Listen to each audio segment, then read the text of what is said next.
Good morning, colleagues. Let's give everyone a chance to log in and we will start exactly at 3 minutes past 10.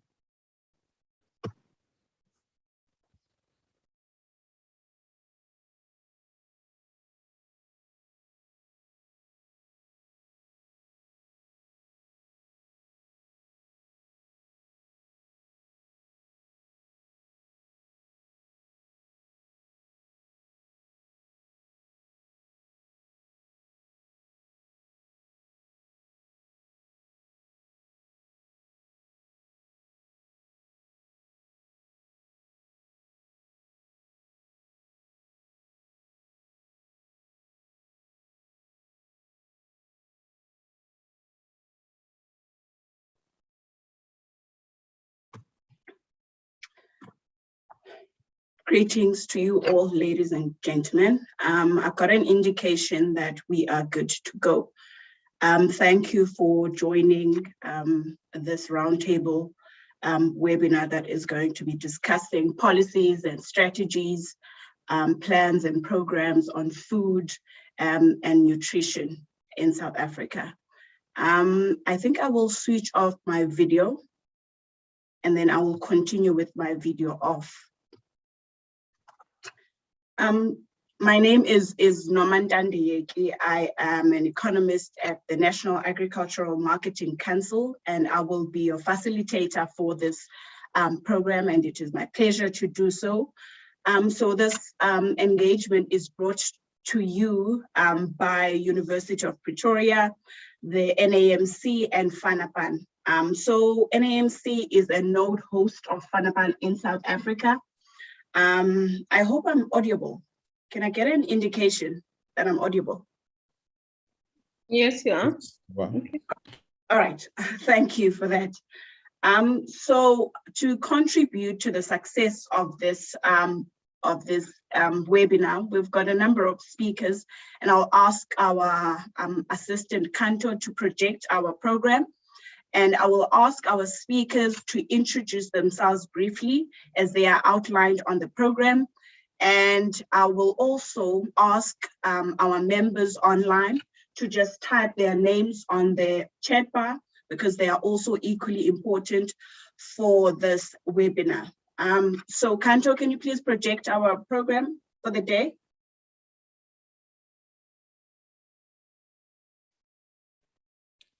It's okay, Norman. Let me do that. I just said it on the screen. Thank you, Prof. So our speakers are going to introduce themselves in the order that is written on our program. And I will also ask our participants to just type their names and the organizations that they represent on the chat bar. So we are going to start with Professor Haiti. Good morning, everyone, and welcome to this webinar. I am Hetty Schoenveld, and I am co-director of the Arua Center of Excellence in Sustainable Food Systems at the University of Pretoria. Our co-partners in this Arua SFS is the University of Ghana and Legon and the University of Nairobi, and we are hosting through FANAPAN together with partners 3 roundtables of which this one is the second one. And I think it's very relevant today to discuss particularly the fact that the burden of malnutrition is so much higher after the pandemic. And it is really good to take a deep dive into the policies, legislation, strategies, and healthy nutrition that can play a critical role in preventing malnutrition in all its forms. And we know about South Africa that in general, our policies, programs, and plans are well written, but that there are some challenges, and today we will also hear about what are the recommendations that are proposed. And I really look forward to this discussion, and let's make it very interactive. And thank you then for the invitation from Fanapan. Thank you, Professor Haiti. Dr. Chiliti.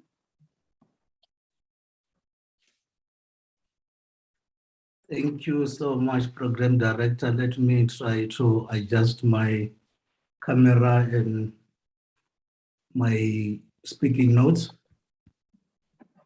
So thank you so much for the invitation to provide welcoming remarks. And also let me acknowledge the fellow presenter on the opening remarks, Professor Haiti. We really appreciate the partnership. Sorry, Dr. Chiliti, I thought we were just introducing just only the speakers that are on the program, just saying hello. Oh, okay. I thought maybe then it's time for my opening remarks. No, okay. No, not yet, Prof. Okay, my name is Chilizima Zibandira. I am the CEO and head of mission of Fanapan, based here in Pretoria. Thank you, Dr. Chiliti. Dr. Jamina Mweng. Good morning. Good morning, Doc. My name is Jamina Moeng, the Chief Director responsible for food security in the Department of Agriculture, Land Reform and Rural Development. I don't know if my camera is visible, but I can't see myself. You are visible. Good morning. Thank you. Thank you. Ms. Pamela.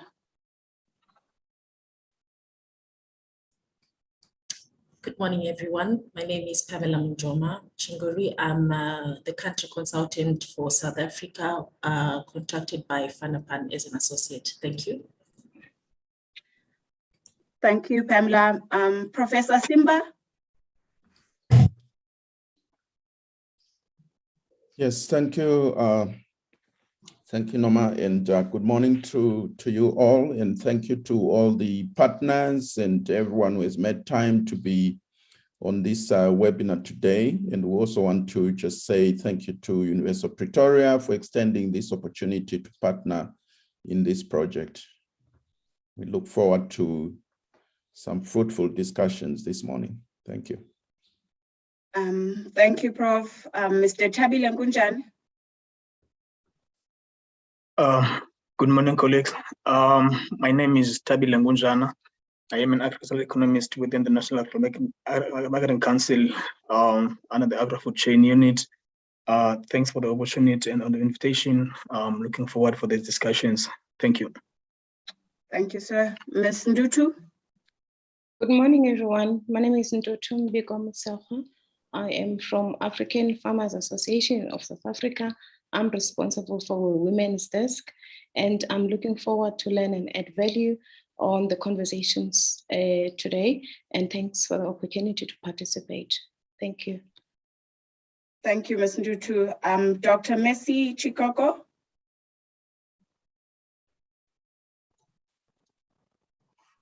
Good morning, everyone. I am Messi Chikoko, Nutrition Officer for the Sub-Region Office for Southern Africa, responsible for 15 countries in Southern Africa, including South Africa. But today, I am standing in for the South Africa Country Office, Dr. Brave Ndisale, who is the FAO representative for South Africa, requested in to sit in and representing FAO. Thank you. Thank you, Doc. Mr. Francis.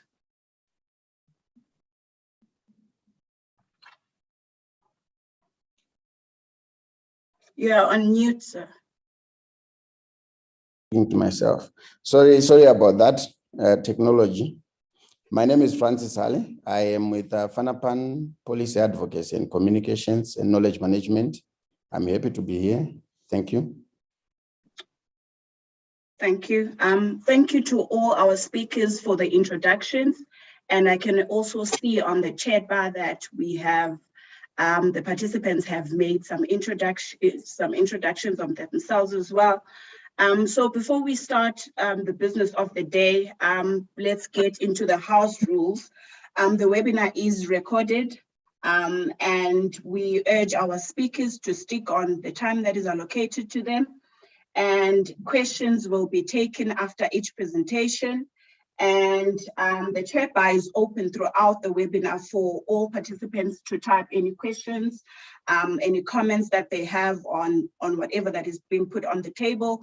And we will have time for open discussions for everyone to engage on the matter. So we are going to start with our very first speaker for the day. I think Professor Haiti, you've already covered your presentation, am I correct? Yes, exactly. All right, thank you. So now we are going to go to Dr. Chilizi, the CEO of Fanapan, who is going to make opening remarks. Over to you, sir.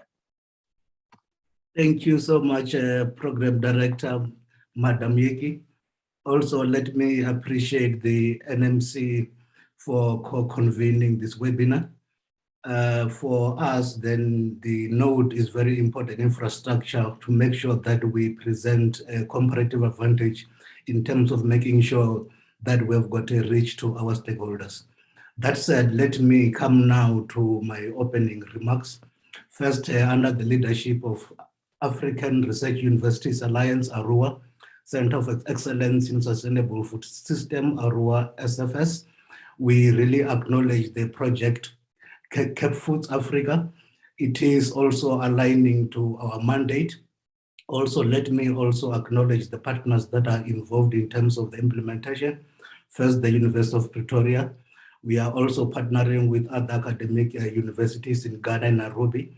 That is University of Ghana, Legon, and also University of Nairobi.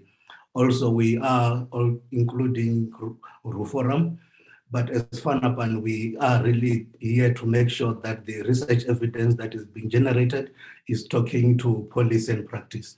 And therefore, as Fanapan, we are very proud to be a partner to this consortium. In terms of the preamble to my opening remarks, let me share a bit about the state of our current food systems in Africa, but more particularly in South Africa. We all know that our food system is dysfunctional, as evidenced by high rates of food insecurity and malnutrition. The statistics then can tell you that we are not making any inroads in terms of trying to make sure that they come down. Also, climate change and variability is also putting heavy pressure on already challenged the system. Other emerging shocks such as COVID-19 pandemic and global regional conflicts are worsening the situation. So all in all, what we are saying is that the production and the supply chains are being disrupted by these challenges. So ladies and gentlemen, you will agree with me that the challenges that are presented are wicked and are complex, and therefore they don't require one person to solve them. So we are here to make sure that we are, as a collective, then give an input in terms of how can we tackle these wicked problems. Given this backdrop, we all know that food and nutrition security policies, strategies, and programs should respond to the challenges that I've articulated. Because what we as Fanapan, we want to achieve is a food and nutrition secure Africa, and also a climate resilient Africa. And therefore, as the theme of the project itself, or the focus of the project, individual and institutional capacities to implement policies, strategies, and programs is very important. And therefore, this is to underscore that the program CaBFoodS really then aligns the work that we do, because as Fanapan, individual and institutional capacity to make sure that we deliver the good policies that the governments are having is at the center of our work. What we are gathered here to do is to introspect. And the study that we're going to be discussing today provides us an opportunity to make sure that we introspect and ask questions about the state of affairs in terms of food and nutrition security. And the main question that I call upon all of you to reflect upon is, to what extent are our food and nutrition security policies, strategies, and programs fit for purpose? Because they are designed But however, the question is, are they relevant? Are they being effective? Are we using efficient ways of implementing them? So these are the questions that we need to tease out. And therefore, in terms of examining these issues that relates to food and nutrition security, then we, as part of the study, because as FANAPAN we're tasked to do the scoping of the policies and frameworks, then we use the dimension of food systems looking at the following things: availability of food, access to food, utilization of food, and also looking at the stability, sustainability, and governance of the food system. But while we're doing that, we didn't only focus on the technical issues that relate to those dimensions, but we want to also make sure that issues of social inclusion relating to gender, women empowerment, and youth engagement are central to the assessment that we have done. And the gaps in the various priority areas, I believe, will inform policy revisions, practice, and the way we conduct our research. Now moving towards the conclusion, let me share a bit in terms of who are we as FANAPAN. As FANAPAN, we are a Pan-African institution, which then focus more on policy space. And we do that using a three-pronged approach. The first strategy there is that we conduct policy research analysis. This is to generate evidence to make sure that when practice decisions are being engaged with, those are backed by research-based evidence. Number two, then we conduct policy advocacy and engagement. What we need to underscore or to share with you here is that policy, knowledge products, and platforms are key. And we are convening this platform here today. The third issue, which is at the heart of CaBFood project, is capacity strengthening. And this, we are making sure that individuals and institutions, both state and non-state actors, are benefiting to make sure that the supply side of the evidence is equipped enough and the demand side of the evidence in terms of the users of evidence are able to appraise that evidence. And now moving towards to the final conclusion of my opening remarks is that there is a need to strengthen capacity of all the stakeholders. And without any further ado, I wish the presenters and all the participants a successful roundtable. Lastly, I urge everyone to feel free to contribute in order to reach the study in particular, but more so to make sure that the propositions in terms of actions and recommendations to ensure that then they are context specific and they're relevant. So Program Director, I thank you for the opportunity, and FANAPAN is very pleased to be convening this webinar today. I know that there are other competing events, and then when I last checked, then we had 30 plus participants, and I really then appreciate their participation. Thank you so much. Thank you so much, Dr. Chilitsi and Professor Haiti for the opening remarks. Indeed, such engagements are important to shape the future that we want to see in our country, but also in our continent as large. And research is one of the important key factors to shape the future that we want. So I'm sure I'm happy to be here, and as I'm sure also all the other participants are happy to be here and to participate and see what the study brings to the table. So with that in mind, we are going to go to the next speaker, which is going to make official opening of this roundtable, which is Dr. Jamina Mueng, who is the Chief Director on the Chief Directorate of Food Security at the Department of Agriculture, Land Reform and Rural Development. Dr. Jamina, are you there? Over to you. Thank you very much. Good morning again. I'm sharing my screen quickly so that I can hasten my talk. And thank you very much for the opportunity to present in this very august event of policies for optimal nutrition sensitive options, which was part of a study of food and nutrition security policy strategies and programs in South Africa. Just quickly, to confirm that South Africa generally is a food secure country at the national level, wherein we combine both the production of farmers as well as imports. And we always carry over stocks for the following coming season. However, at the household level, we are challenged in terms of unemployment, food prices. I don't know if I can move this a bit to a safe place where I can then see my slides. Right, that's better. We have challenges of unemployment, which has rocketed very high up to 34.9 now. Food prices are increasing, and we have unstable food production at the household level due to various reasons such as water availability and so on. Hence, this results in the loss of income. And these now have been worsened by the COVID-19, the unrest, the floods, the Russia-Ukraine conflict. However, we note that on the 25th of May, 2022, Africa celebrated the 59th anniversary of the AU, which initially was the OAU. And of importance is that this year has been regarded as the year of nutrition. And this coincides very well with the sitting of this webinar today. I would also want to share that last year, South Africa also participated, as the Prof was saying, in the United Nations Food System Summit.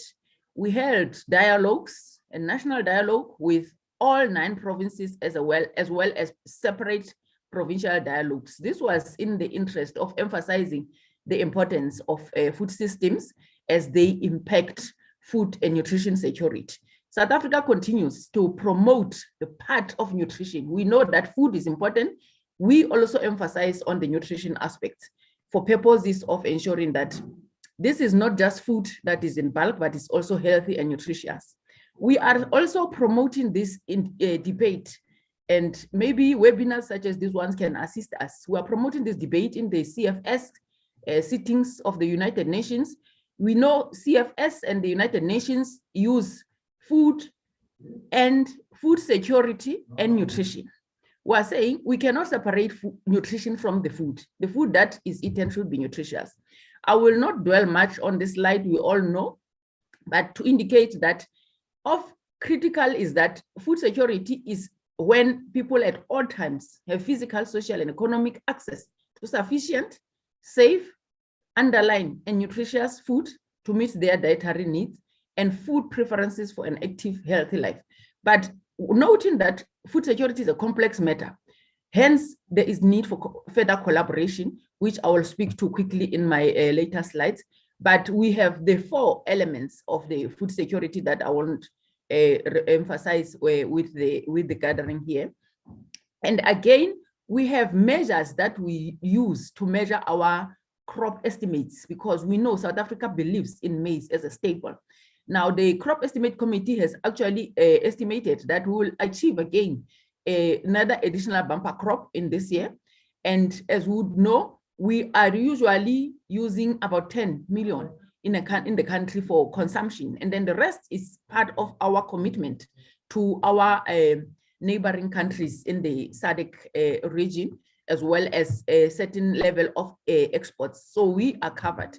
Now, we are also having a problem because especially of the COVID-19, which was a threat to our livelihoods in 2020, especially when we had hard lockdowns, as well as continued to 2021, and the other additional aspects. We can see there that as of the GHS, the General Household Survey of 2021, of 2021, which was released this year, we have increased drastically from up to 13.6 million people that had inadequate access to food to 14.4 million. These are people that don't have the luxury of choosing what they want to eat. They have to eat what is there, not by choice. Now, we also went on to say what were the challenges in the various provinces. And we could also see that only 17.2% of all South African households were involved in agriculture. which is one of our challenges as the Department of Agriculture. This is from 17.5, so this is a decline in 2020. However, Limpopo had the highest proportion of agricultural households that were engaged in agriculture, followed by KZN, Eastern Cape, and Mpumalanga. We realized a decrease in Mpumalanga, Eastern Cape, and Northern Cape, with the challenges that we were also experiencing. In the Eastern Cape, we also had some extent of flooding, as well as those locusts, and probably those were some of the fears that caused the decline. But we also want to indicate that, funny enough, people in the rural areas are always covered. And this is evidence in front of us here. The problem is urban. What do we do with the urban? Because all people flood to urban areas thinking that they will make a living and a catch in the urban areas, combining themselves with work and so on. The females were mostly hard hit in terms of the food access issues. Sorry for this, because this is still as at 2019, but we would still update. But the trend is that maybe because we have too many females, we find ourselves having more females challenged by the inadequate access issues. Now, South Africa, as the webinar and the survey that has been conducted confirmed, has a triple challenge of poverty, unemployment, and inequality. And the greatest cause of all is inequality. This is economic inequality that transforms democracy into plutocracy. Only the haves have a say. And we find ourselves in a situation like that. Hence, we have to work as a collective. And we are the most unequal country in terms of the Gini index of 0.63, which was 0.65 in 2015, and now in and 0.67 in 2006. We're even higher than Namibia's Gini index of 0.59, including Zimbabwe's, that we are even higher in terms of inequality. This is one aspect that maybe we could also bring to the table to open debates on, to say this inequality as it harms the per capita of our country's livelihoods. What do we do with it? How do we engage communities so that they participate equally? And this unequal access to production and livelihood resources, inclusive of land, finance, skills, infrastructure, and markets for both inputs for production and products thereof. Now, you see that the majority of the population do not have access to land. As an example, I know I work here, but the land ownership patterns are still a challenge for the country.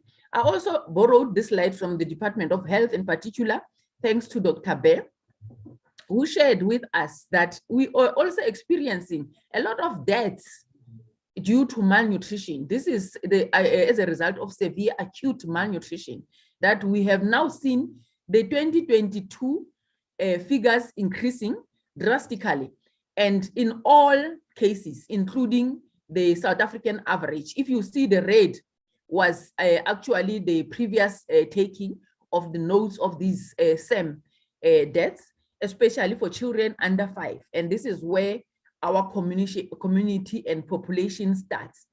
Then we have, as I said earlier, that I will be talking to the importance of collaboration in all of this. I'm sharing this slide with all of us because this is a very strong collaborative effort driven from the DPME. This is the Department of Planning, Monitoring, and Evaluation, chaired by the Deputy President himself. You will see that that is a strong collaboration. The document that was also doing that survey and analysis of these policies picked up on this. But of essence, what I would like to emphasize here is that this is a collaboration between all these departments that we are seeing here in an effort to say, as I indicated earlier, that food security is a multifaceted phenomenon. It's a multi-dimensional and multi-sectoral issue. We cannot handle it on our own. It's important to engage all the stakeholders, inclusive of communities themselves that we are talking about. Now, we have added of the 6 initial objectives, we have added even the entrepreneurial skills development from the Department of Small Business Development, so that we're saying when we are dealing with all of these issues of linking food production, food availability, food access, we are able to also train and empower our communities in terms of their business skills. In terms of the availability, as I'm going towards closure, there's a need for increased food production. Where is it that we're not doing well? What is it that we are not doing well? Why are our farmers, as I was showing in the other slide, getting away from farming, which we used to know that even during the nomadic times, people believed in hunting and gathering. What have we not done well so that we can improve on that? We will also want to increase the use of technologies, improve productivity and of nutrients, dense crops, and animal source food. You see, we were in the food systems dialogues. This was a thorny issue that we have to emphasize on the production of nutrients dense crops, because these are even easier to produce, and the education thereof should be of that importance, that don't just produce the thing that you can eat and fill your stomach, but it should also be nutritious. Now, we also wanting to emphasize on the climate smart technologies. We see what is happening outside. The weather has changed drastically. We have very cold winters. This we never had. When you go to Limpopo, the temperatures are -1. That has never happened. And it's possibly because of our activities that we are disturbing and destabilizing the ecology. And we will need to do sustainable intensification. This is what we will want to emphasize and impart on in terms of importance. Now, there's also the issue of accessibility, which has 2 important components. Physical access, that depends on marketing infrastructure. You can see now the Department of Transport, storage, roads coming in here, as well as the market aspects. Do we work with our municipalities? Yes, we do. To what extent? Because they have these fresh food produce markets, as well as the economic access, which literally depends on the household's entitlements to food. Do they have the money to buy the food? Is the food affordable? We have also NAMAC that does the food price monitoring, and they do a lot of great work for the country. And the utilization thereof, hence we have the Department of Health in our collaborative slide that I showed earlier, that we need to enhance the consumption and utilization of healthy and diversified diets for achieving nutrition improvements. And these are not expensive. These are not expensive diets that we're emphasizing. Very reasonable, cheap. And you know, these are your fruits, vegetables, and limited aspects of protein. So these are issues that we are promoting even in the processes of the National Food and Nutrition Security Plan. We also are working on improving food safety. We have a very strong aspect in our department as far as that is concerned, for ensuring hygiene and reducing food losses and waste. What is this load shedding of electricity doing to our food? Are we experiencing high losses of food in terms of food waste and food losses? What is it that we can do to support our communities? Lastly, the stability, which is the management of public food stocks and distribution systems. I won't run through all of these, Chairperson, but to indicate that we are also having the Food and Nutrition Security Council as part of those strategic objectives, that we are saying we would want to elevate the aspects of food and nutrition security to that level, which will be assisting in terms of collaborating the efforts of all. Thank you very much, Chairperson and Program Director.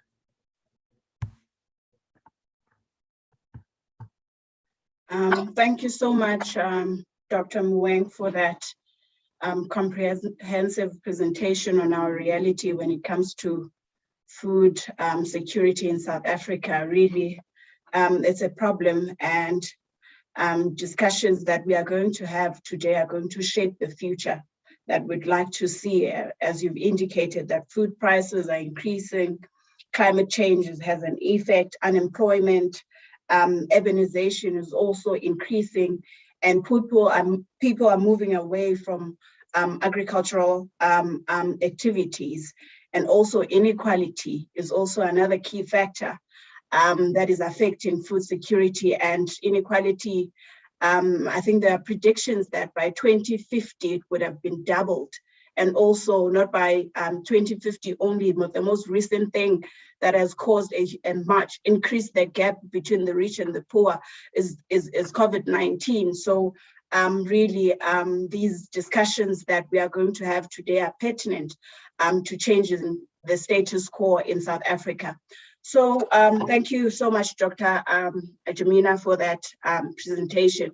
So we're going to move to our next speaker, who is going to give us a presentation on the country study on the nutrition sensitivity of food and nutrition policies, strategies, plans, and program. And Ms. Pamela is going to give us that presentation. Ms. Pamela, are you ready? Yes, Norma, thank you. Yes, I would like you to finish at 5 minutes past 11, please. Sure. Thank you. Good morning once again. My name is Pamela Mujoma, and I'll be taking you through the findings of the country study for South Africa. Okay, so as already elaborated in the previous presentation, where we talked about what food and nutrition security is and the 4 pillars, I will not spend time on this. So just looking at food insecurity at the global picture, approximately 2.37 billion people experienced food insecurity in 2020, which was an increase of 320 million more people than in 2019. This is according to the SOFI report of 2020. And food insecurity has been increasing since 2014. And as highlighted before in the previous presentation, women are more food insecure than men, with the prevalence of food insecurity among women, which was 10% higher than in men in 2020, which was compared to the 6% in 2019, again, according to the SOFI report. And generally, the world is not on track to achieve the Sustainable Development Goals, as well as the global nutrition targets set by the World Health Assembly. So the Global Nutrition Report highlights the need to focus on maximum impact actions, such as equitably mainstreaming nutrition into food and health systems to enable countries to reach the targets. And looking at the food and nutrition security situation in South Africa, as already explained, in South Africa, we are secure at national level in terms of food security. However, insecurity is quite prevalent when it comes to the community and the households. Again, when we are looking at the dietary patterns or the food practices, we see that diets are non-diverse and mostly starchy foods with little or no animal source foods. And the rural households pay more for a basic food basket because of low volume of sales, limited competition, high costs, lack of adequate food storage facilities. Those are some of the issues contributing to the high food prices in rural areas. And funny enough, where we do actually have more food production in the rural areas, but yet they have to end up paying for the actual food that they put on the table higher than in the urban areas. Again, food prices are negatively impacting on the livelihoods and dietary choices of farmers, traders, processors, and consumers in general. The agriculture in South Africa is traditionally focused on productivity with little attention to nutrition goals, and that is further elaborating on what has already been mentioned in the previous presentation. Again, we've got the triple burden of malnutrition, where we've got undernutrition, overnutrition, and micronutrient deficiencies, as well as diet-related non-communicable diseases. So various interventions can be implemented at each stage of the food system to improve diets and nutrition. Looking at the burden of malnutrition in South Africa, on one hand, we've got under 5 children malnutrition, as well as on the other side, we've got children 5 to 19 years and adults 18 plus statistics. So looking at wasting, we've got 3.4% of the children being wasted, where we've got boys being more wasted than girls. And then stunting is at 21.4% children who are stunted. And this is according to the Global Nutrition Report of 2020, which shows that this is one of the indicators that is off track for South Africa.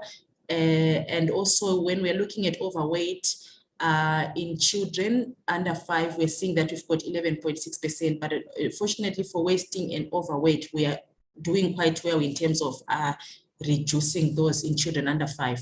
When we look at children 5 to 19 years, as well as adults 18 plus, we see that there is obesity in girls, 16.3%, and then in boys, we've got 13.5%. So you see that in underweight or undernutrition, boys are more affected than girls. But when it comes to overweight and obesity, we are seeing that the girls and the women are more affected.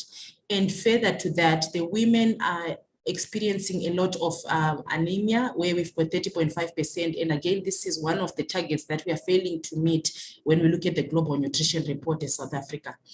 And to add to that burden, we see that the non-communicable diseases are also a big challenge for the country, where we've got 51% of the deaths that are due to non-communicable diseases in South Africa. So nutrition sensitivity can be applied to different stages of the food system. And for example, it is important to include nutrition, to be sensitive in nutrition when we look at food production, food handling and storage and processing practices in food trade and marketing, consumer demand, food preparation and preferences. So when we look at food production, we are talking about issues of having those diversified crops, nutrient-sensitive livestock and fisheries, biofortification, urban and peri-urban agriculture. When we're looking at handling, we're looking at nutrient-sensitive post-harvest handling, like how is the food being handled? Are we being sensitive to the issue of retaining the nutrients, even when we're doing our processing? Then food fortification, where we are having those nutrients that are of public health importance being added to our foods to ensure that our population is not deficient in those micronutrients. Then also the issues of trade, the food marketing and advertising practices, as well as the food price policies for promoting healthy diets and food labeling. And again, when we look at consumer demand, we're looking at the nutrition education. Of course, we can have all these systems working, but if their consumers are not educated or are not well informed about the right foods that they're supposed to consume, then our efforts are in vain. Again, the income generation to ensure that people can be able to actually buy these nutritious foods that are produced, as well as the issue of food, school food and nutrition, where, of course, we've got a high catchment area when we talk about school nutrition. And then, and again, with school nutrition, we're also targeting the youth, which is also quite a vulnerable population, which we're also trying to address in this study. We see in a cross-cutting manner that the nutrition-sensitive value chains are important, and women empowerment as well as gender equality should be addressed throughout the food systems approach, as well as looking at the food loss and waste prevention, reduction and management. And also the issue of food quality, safety and hygiene is also of good importance when we are looking at food systems. So in this study, the methodology had the following objectives. The study was looking at the specific nature and range of policies and related strategies to improve nutrition through food and agriculture with the lens on women and youth. We're looking at key knowledge gaps in relation between food and agricultural systems and nutrition, and then specific aspects of the agriculture and food system and its potential impact on nutrition, including identifying and describing policies in agriculture that may have an impact on diet and nutrition, like focusing on nutrients of concern, for example, iron, zinc, and vitamin A. And again, also identifying the applied language and terminology regarding to food and nutrition security with a gender and youth lens, as well as identifying information and knowledge needs and gaps that should be addressed through further study and potential processes for monitoring and evaluation. So the approach that we took, this research was conducted in Ghana, Kenya, and South Africa. And today I'll be talking about the South African study in particular. The first step was to do a desk review, which was looking at policy strategies and plans identified through online searches on websites of government departments working in the food and nutrition sectors. Then the policy strategies and plans were analyzed using a policy analysis checklist adapted by FAO, guiding principles for nutrient-sensitive agriculture and the 4 dimensions of food security. And then we also looked at we did key informant interviews where representatives from government and development partners working in food and nutrition security were interviewed to triangulate findings from the desk review and comment on the implementation of food and nutrition security policy strategies and plans. And then afterwards, we compiled the regional report, and we are here today to present the South African part. So the policy strategies and plans that were included the 5 policies and regulations, which include the National Policy on Food and Nutrition Security, the Early Childhood Development Policy, Integrated School Health Policy, Food Fortification Legislation, and the regulations relating to labeling and advertising of foods. When we looked at strategies, plans, and frameworks, we looked at issues of prevention and control of obesity in South Africa, strategic plan for the prevention and control of non-communicable diseases, the strategy for development of small, medium agro-processing enterprises, etc. And of course, our most new edition, our most recent document, which is the National Food and Nutrition Security Plan. Okay.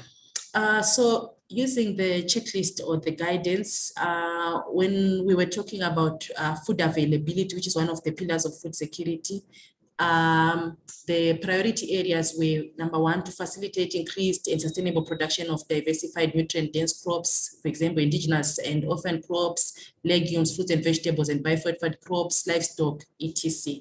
And we're also looking at issues of maintain or improve the natural resource base, improving processing, storage, and preservation of food, as well as food safety. So the components that we addressed under each of those priority areas are on the right side. Okay. Sorry, let me move to the next slide. And then when we look at food access, the priority areas that I was looking at was the expansion of markets and market access for vulnerable groups, empowering and protection of women and the poor, for example, through income, labor, and time-saving technologies, and then also targeting vulnerable populations, for example, children, youth, the poor, food insecure, smallholder farmers, etc. And the specific elements under those 3 priorities are on the right side. But for the sake of time, I will not go through them in detail.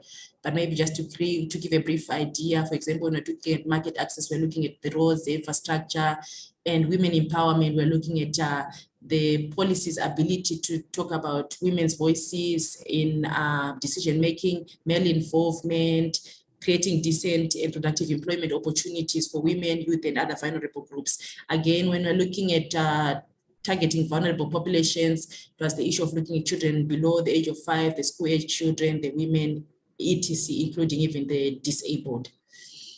And then utilization of nutritious food. The main issue was the issue of incorporating nutrition promotion and education, and some of the elements looked under that pillar included nutrition education to increase demand for nutritious and diverse foods, developing adolescent-friendly initiatives, healthy habits, exclusive breastfeeding, optimal complementary feeding, promotion, and micronutrient supplementation to address the micronutrients of concern. And then on stability, the main key areas included governance to look at collaboration and coordination with other sectors, like the multi-sectoral approach, full ownership and commitment by sectors, accountability for food and nutrition, as well as increased budget for nutrition at both national and regional levels. And then the other key area was the increasing of incentives for availability of access and consumption of diverse and nutritious foods. So what are the incentives that are in place? We're looking at what are the incentives that are in place to actually encourage farmers to grow foods that are diverse and nutritious. And then monitoring dietary consumption and access to safe and nutritious food, for example, data on prices of diverse foods, consumption patterns, etc. We were looking at those as some of the priority areas if they are addressed in the policies, as well as developing capacity, for example, human resources and institutions, and also the implementation of these policies. So, and including the nutrition and food security nutrition objectives and indicators. Just giving 1 second to go through. Okay, so now looking at the findings, these priority areas that were on the left side, I'm just going to I included them on each of the findings so that we can sort of like follow what we were looking at on each of the findings. So for them, food availability, what is going on in South Africa, some of the good practices that we noticed include the fact that our policies and strategies and plans promote food production or gardens, either in the homes or communities. Like, for example, we do have the CNDCs, which are structures in place that also promote food gardens, like for the beneficiaries, and even in the schools where we've got the homegrown school feeding, which is also an opportunity for the smallholder farmers, and even some schools are promoting those vegetable and fruit production as part of nutrition education promoted in schools. Again, some of the documents, for example, the National Policy on Food and Nutrition Security, the plan, and also the strategic communication and the National Development Plan, Zero Hunger and medium-term strategic framework promote access to inputs, credit, and land, which are essential for food production. Again, in terms of maintaining or improving natural resources, we see that the NP, FNS, that's like the policy, the plan, the communication strategies, whether it's the Zero Hunger and NDP, promote water harvesting, irrigation, and recycling for increased production. And when we look at improved processing, storage, and preservation, we've got the mandatory fortification of wheat and maize with micronutrients that are of importance, for example, the vitamin A, riboflavin, niacin, etc. But however, we notice that there are some gaps when we're looking at the policies. For example, there's limited promotion of legumes and small livestock. There's deficiency in promoting urban and peri-urban agriculture. So even in the previous presentation, we saw that the food insecurity is actually more prevalent in urban areas. However, most of the policies and plans actually focus on the rural areas and forget to actually capture the needs of the urban areas in terms of food security. Again, biofortification is very silent, and promotion of traditional or orphaned crops was also quite deficient in most of the policies reviewed. Again, a large number of policy strategies and plans do not include actions to maintain or improve the natural resource base. So this includes the water, the soil, even looking at issues of climate change. Some of them, yes, they would mention that, but looking at even promoting capacity building in climate change resilience was lacking in some of the documents, and yet this is quite something that we are battling with at the moment. So except for just a few of the, some of the documents listed here, frameworks do not address issues of post-harvest losses, of which this is quite a miss, considering that about 2.2% of the GDP in South Africa is lost due to these post-harvest losses. And then resources are mostly targeted at smallholders with little focus on women and youth, of course, except for some of these few policies and documents, for example, NDP, the National Food and Nutrition Security Plan, and the MTSF. Those are some of the lead that actually address the issue of women and youth. And then promotion of safe food is stated, but no strategies on how to achieve the goal. So maybe sometimes you see in the policy document, they just talk about promote safe food, but maybe they're not even talking about the elaborate steps that can be included, or some of the guidelines that can be used, like the HACCP and so forth, to say that they can actually guide food safety. And also climate change and greenhouse gas emission reduction not adequately covered in most of the reviewed policies. So this is quite a snapshot just showing some of the findings. And you can see that issue, when we look at women and youth, there's still quite a gap in terms of trying to address that when it comes to food production. Like I already highlighted that smallholder farmers are being looked at or supported in general, but little focus is provided to sort of like promote women and youth participation in food production. And then looking at facilitating increased and sustainable production of diversified nutrient-dense crops, we see that I think this is one of the areas that I think most of the documents are coming on board with, but we still have a challenge, because only about 7 out of the 13 documents are sort of like comprehensively covered this area. And then when we looked at maintain or improve the natural resource base, again, this is an area that also still needs a bit of improvement, but of course it was mostly covered in the agricultural policies rather than the nutrition related policies. Then food processing, storage, and preservation of food. Again, we see that most of the documents address this, whether it was partially or incomprehensively. And I think agro-processing is one of the main initiatives that is promoted in most of these documents. And also maybe issues of preservation, not so much, and even issues of storage, there's still quite need for some of those policies to strengthen those initiatives. And then in terms of food safety, in most cases, yes, like I said before, it's being mentioned, which is why we also have partly covered, but being comprehensive in the documents was lacking in some. And of course, we've got even 3 out of the 13 that did not talk anything about food safety. And then on food access, most of the agriculture-related policies and strategies promote development or upgrading of marketing infrastructure to increase income of smallholders for purchasing nutritious food. And what is also good about South Africa, there's the tax of sugar, sweetened beverages, which is one of the things that is sort of like putting controls on people's access to some of the foods that are not favorable. And then over half of the policies and strategies promote social safety nets. So these can be the form of food parcels, food vouchers, cash transfers, and school feeding. So these are some of the great things that are coming out of the policy review, as well as the key informant interviews. However, when we look at the gaps, about 5 out of 13 promoting marketing of nutritious or indigenous foods, for example, vegetables and fruits. However, there are limited efforts to strengthen information systems for agriculture, where we can have farmers, smallholder farmers having using technology, or even having information systems in place on food price and so forth, to ensure the marketing of agriculture is strengthened. And there is also a lack of broad measures on taxing of unhealthy foods and lowering tariffs on healthy foods.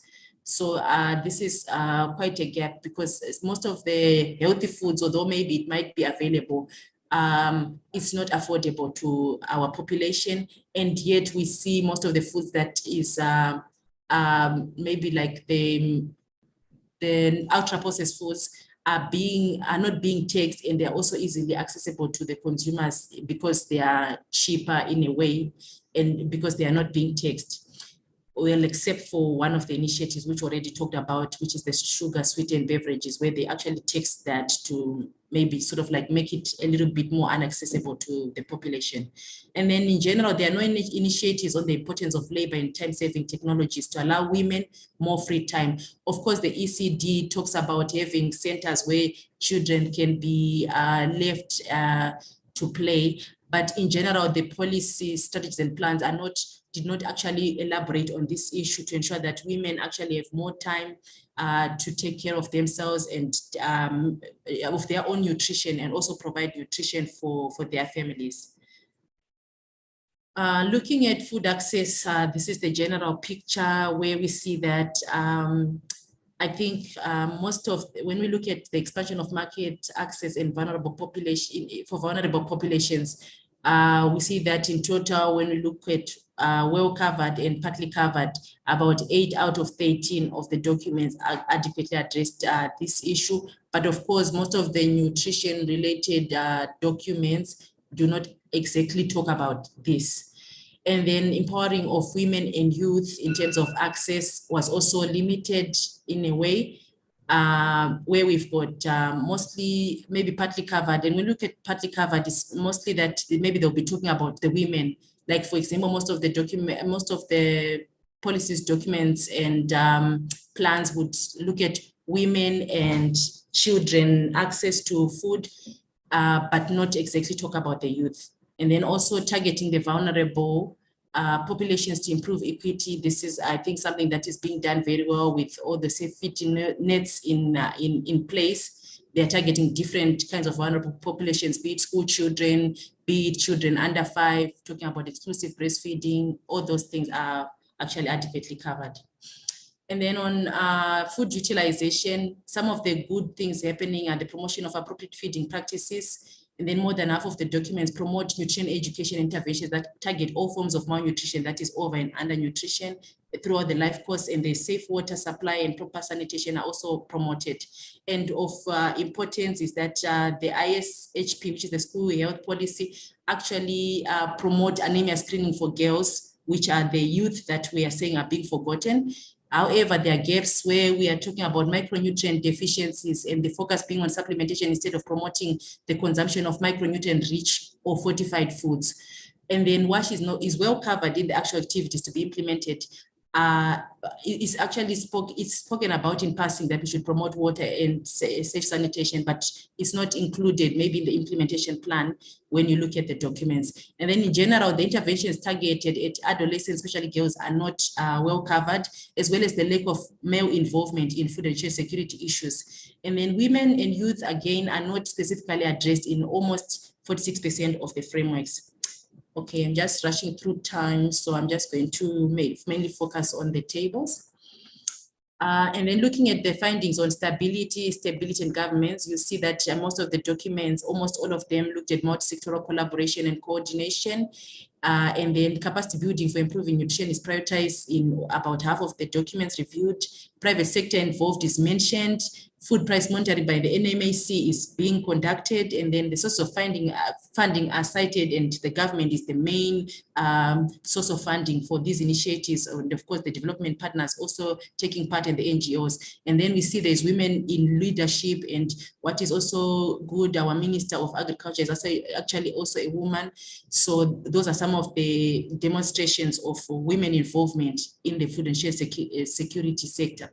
However, there are gaps. For example, departments of trade and gender in nutrition and food security not fully recognized. This was also confirmed by key informants. Governments are mostly top-down, focusing on compliance with regulations and standards. However, consumers have little or no say in the food supply system. Again, most policy and related documents do not adequately describe the how part, and budgets are not always included. And budget constraint is actually the main barrier to successful implementation. And some of the issues highlighted were the recurring debts, as well as diversion of funds, for example, in the COVID-19 sector situation. However, what is also lacking is that there is actually no advocacy in these policies to increase nutrition budget allocation and no incentives for production of diverse and nutritious food. And again, there's inadequate monitoring of outcome and output indicators for tracking short-term changes. For example, minimum meal frequency, minimum dietary diversity, and minimum dietary diversity for women. We see that most of them, they're actually at higher levels, like we're talking of stunting. Those are the main indicators that are actually included, but these short-term ones are being missed. And again, national goals are not always congruent with provincial and district plans. We see these nice policies being prioritized at national level, but when it comes to provinces and districts, it's a different story. Again, extension workers not adequately trained to promote diversified and nutritious crop production and food and nutrition security outcomes. So in conclusion, let me just quickly run through this. There is poor data monitoring, inadequate food and nutrition security, nutrition and gender, youth indicators, and lack of integrated systems to ensure nutrition sensitive food systems. Again, the use of biofortified seed and traditional indigenous crops is weak, and there is lack of adequate funding for successful implementation. And insufficient collaboration among sectors and levels of implementation, like for example, what you're saying about sectors prioritizing their own agenda and even national versus provincial plans not being congruent. Most food production resources are also allocated to rural people, yet food insecurity is also prevalent in urban areas. Again, there's insufficient efforts for women and youth empowerment. For example, smallholder farmers targeted in general rather than women and youth. So what do we recommend? Firstly, we recommend the adoption of a food systems approach. This is critical to address the increasing burden of obesity and nutrition-related NCDs, which are growing challenge in both rural and urban areas. Again, one national leadership and government structure for food and nutrition security. So this is, for example, the Food and Nutrition Council, which has been already spoken about, although from the key informants, their involvement especially for the implementation of the food and share security plan is still to be sort of like to take off. So this is one area that also needs to be just, we need to take opportunity of this council that will be set up and to actually see its effectiveness in making sure that food and share security is prioritized and well coordinated. There's need for a dedicated budget for integrated food and share security within national budget. So this budget should be transparent and tracked to ensure accountability. Resourcing and funding, especially led by the private sector, should be included in any policy and strategy. Otherwise, these statements are statements of intent rather than actually being implemented. And also research should be conducted to establish modalities for continuous food and nutrition security funding. Of course, from key informants, we were informed of the study being conducted by HSRC and FAO to try and explore sources of funding. We encourage this as one of the recommendations as well. Then to strengthen capacity building is essential to ensure that programs and interventions are nutrient sensitive. Then like nutrition advisors, which are also very common in areas, for example, like the KZN, it's encouraged that they can work with the extension service workers to sensitize them on how to make agriculture nutrient sensitive, like so that our produced crops are actually nutrient dense. Then capacity building on responses to climate change are also an urgent need for attention at the moment because of this these climate change issues that are affecting our food production. And then most policy interventions are focusing on climate change adaptation with little attention to actually greenhouse gas mitigation. And research should be aimed at quantifying the core benefits of most popular adaptation measures to greenhouse gas emissions mitigation strategies. And then there's also need for an integrated M&E system accessible to all sectors. Policy and program M&E frameworks should include explicit food security and nutrition indicators. And again, indicators should incorporate data diversity has been shown to be powerful predictors and good proxies for economic status and malnutrition. And there's need for an integrated meal system, which will ensure that food and share security indicators are prioritized and monitored regularly. Again, there's need for real-time monitoring, which helps us to quickly see the problems that are going on and address them. And then looking at women and youth empowerment, there's need for us to empower women and youth through increased access to land, inputs, and income. And then youth empowerment also enables them to participate in the food system value change, especially given the high unemployment that we have in the country.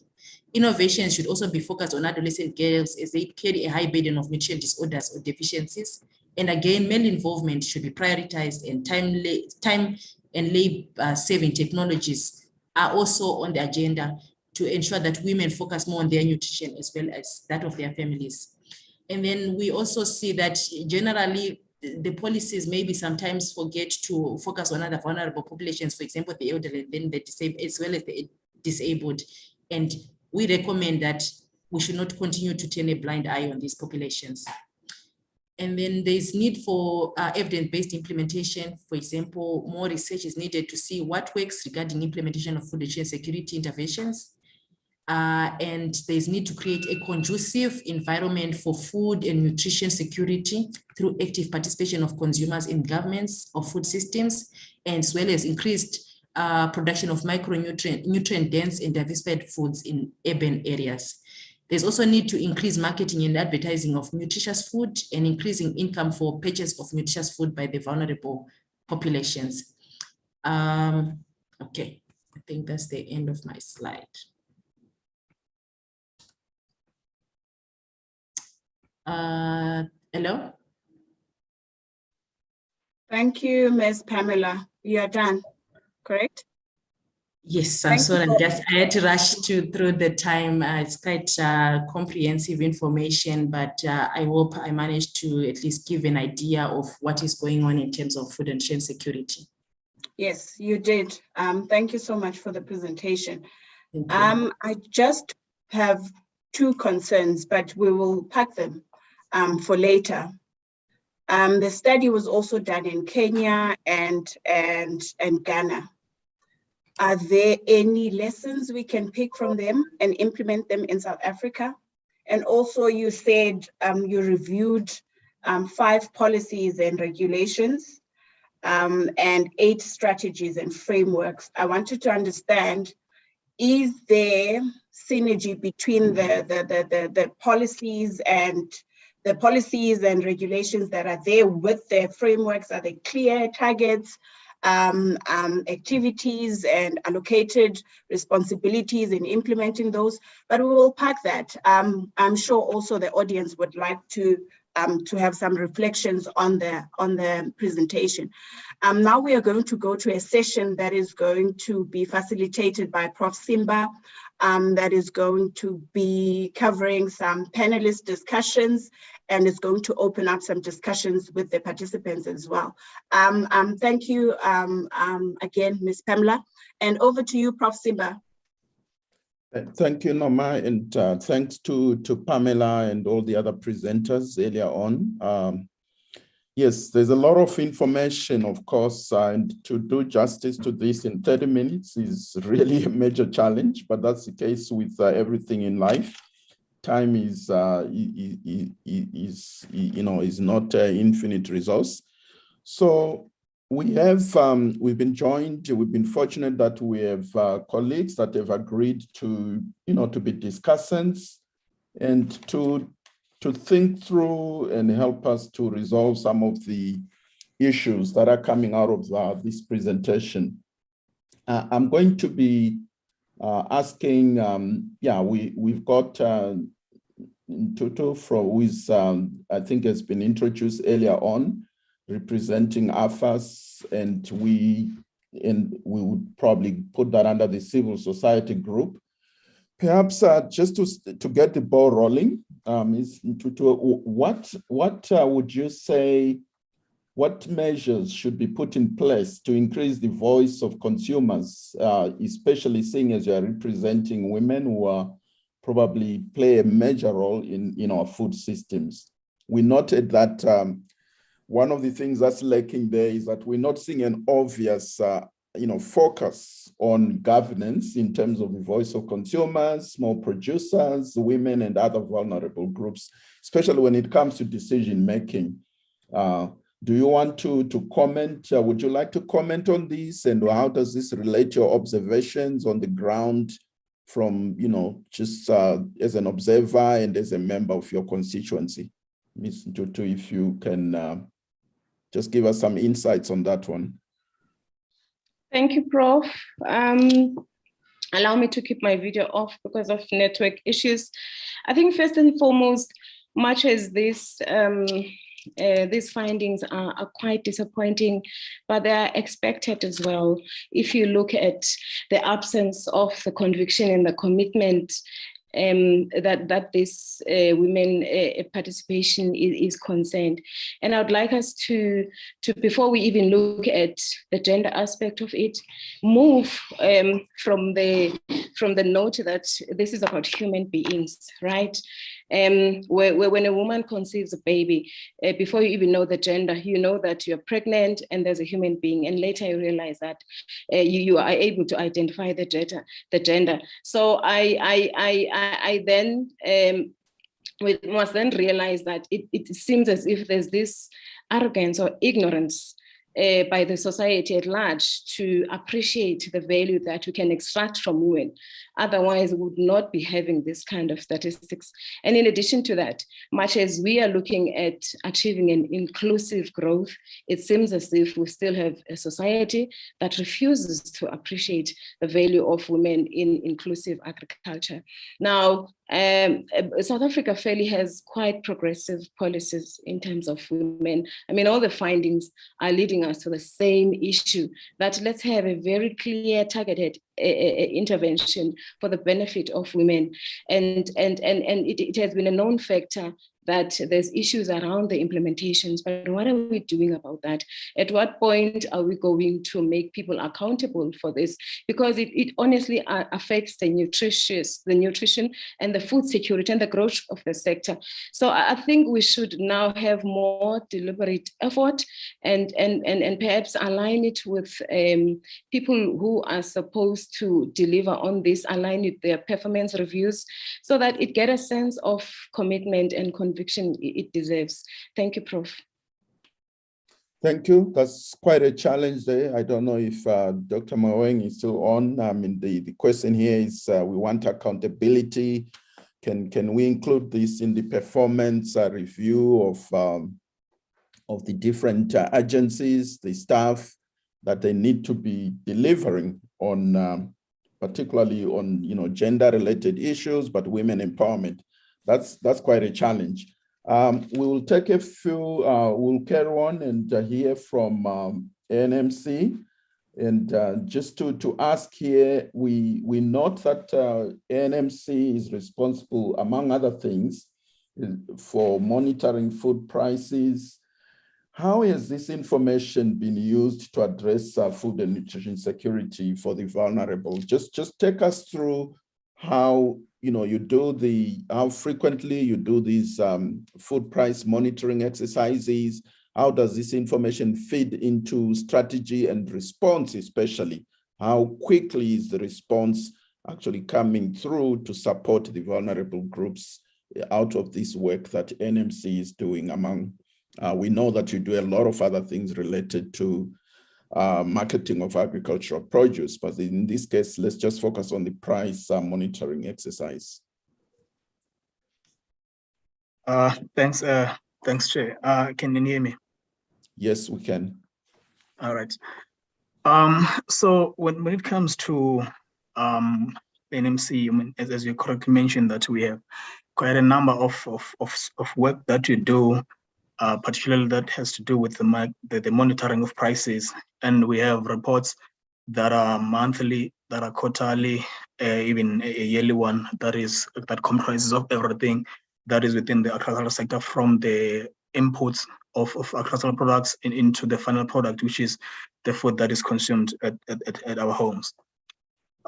So with regards to how to use such information to inform the industry and the policy making within the country. For an example, there's a currently master plan that has just been signed into effect, as much as there's still some few glitches that need to be just clarified a little bit. But the part of that master plan is just to increase our production in our general food production across the country. And within that, a couple of commodities have been targeted, and specifically that was done also using the same information around pricing on stuff. For an example, we have issues with the poultry industry that depends entirely on some of the products that we produce, the likes of soybean, and those are the goods that we don't necessarily produce in sufficient amounts. So it also has to do with the issues of prices that you're gonna get those products, as an end consumer at the market, at the market that you get your products from. So if we are to address the issues of prices, we need to, as much as producing or at least increasing production per se, it's not necessarily gonna address the issue of nutrition, but it's important that we have food that is going to be accessible at a reasonable prices, especially for a country like South Africa, where we have issues of economic stagnance and also currencies depreciating. Those are things that tend to affect particularly the poor folks within the country. So part of that information, it is used just to see amongst the products that we have, which ones are increasing and at what rate, and the causes of those. So part of that, it is to do with the issue of increasing a particular product, and also, as much as we would like to just have a more diverse, diverse basket and stuff, because that has to do with the prices.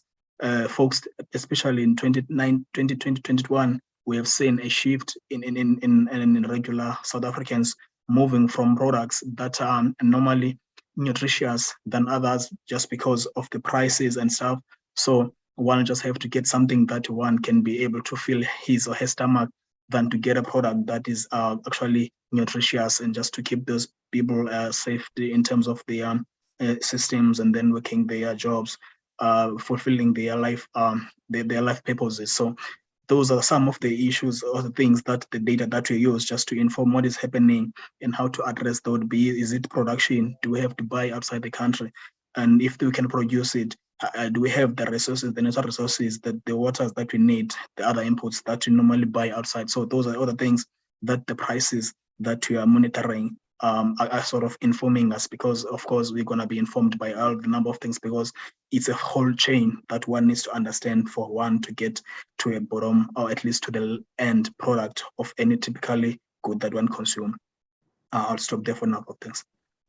Thanks so much, Shabile. I like the approach that you are taking, that when we see food prices increasing at the market, you are actually measuring a history that has started way back, earlier on in the production, value chain, where you go right back to the inputs. The case of poultry, for instance, if I see my chicken costing me more now, it means that maybe 2-3 months back, the inputs into that production system were probably spiraling.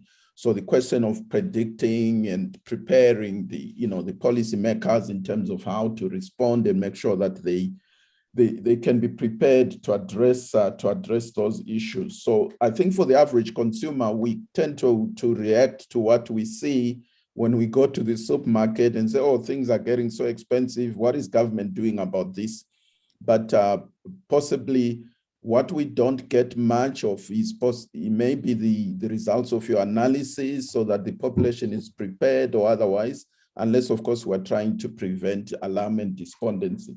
So let's hear, we can come back, and if you have other things to add on, there'll be more time available. Let me turn over to our colleague from FAO, Dr. Mercy Chikoko, the Food and Agriculture Organization, not just in South Africa, but also she also wears the sub-regional hat. She's responsible for 15 countries to support them in their food and nutrition security efforts. Dr. Chikoko, we note here one of the things that was coming through, especially from the discussions with the various stakeholders during this study, were issues to do with the challenges of implementation. Yes, we have great policies, but implementation, like with most countries, is a major challenge. But we also see the issue of multi-sectoral coordination, leadership, and governance. And we noted that there's a process right now to create, or maybe it's already been done, a National Food and Nutrition Council. When we look at what has been happening in the SADC region among some of the countries that you've interacted with, are you aware of any good example of a multi-sectoral coordination and leadership structure that helps to coordinate? I think the program director made reference to issues of coordination, synergies between policies and regulatory frameworks, but this actually talks to a coordination mechanism and structure. So are there any lessons that you could share on this that would be either confirming the road that South Africa is intending to go to set up this Food and Nutrition Council, which I believe will be sort of providing this coordination role? Has this been found to work elsewhere? I hope you get my question here. Do we have any examples of such structures actually delivering on coordination and harmonizing all these multiple policies, regulations, and documents? Over to you, Dr. Mercy. Yeah, thank you so much. I think I picked 2 questions. One, I think, was on policy implementation. Yes. And I think the other one was on coordination. So I will start with the one on policy implementation. Then I'll go to the other element of coordination vis-a-vis examples of other countries and what works and what are the things or lessons that we can pick from there. I'll put off my video to just save the bandwidth. So to start with, in terms of policy implementation, I think South Africa is doing well in terms of implementation of policies where there is fiscal funding.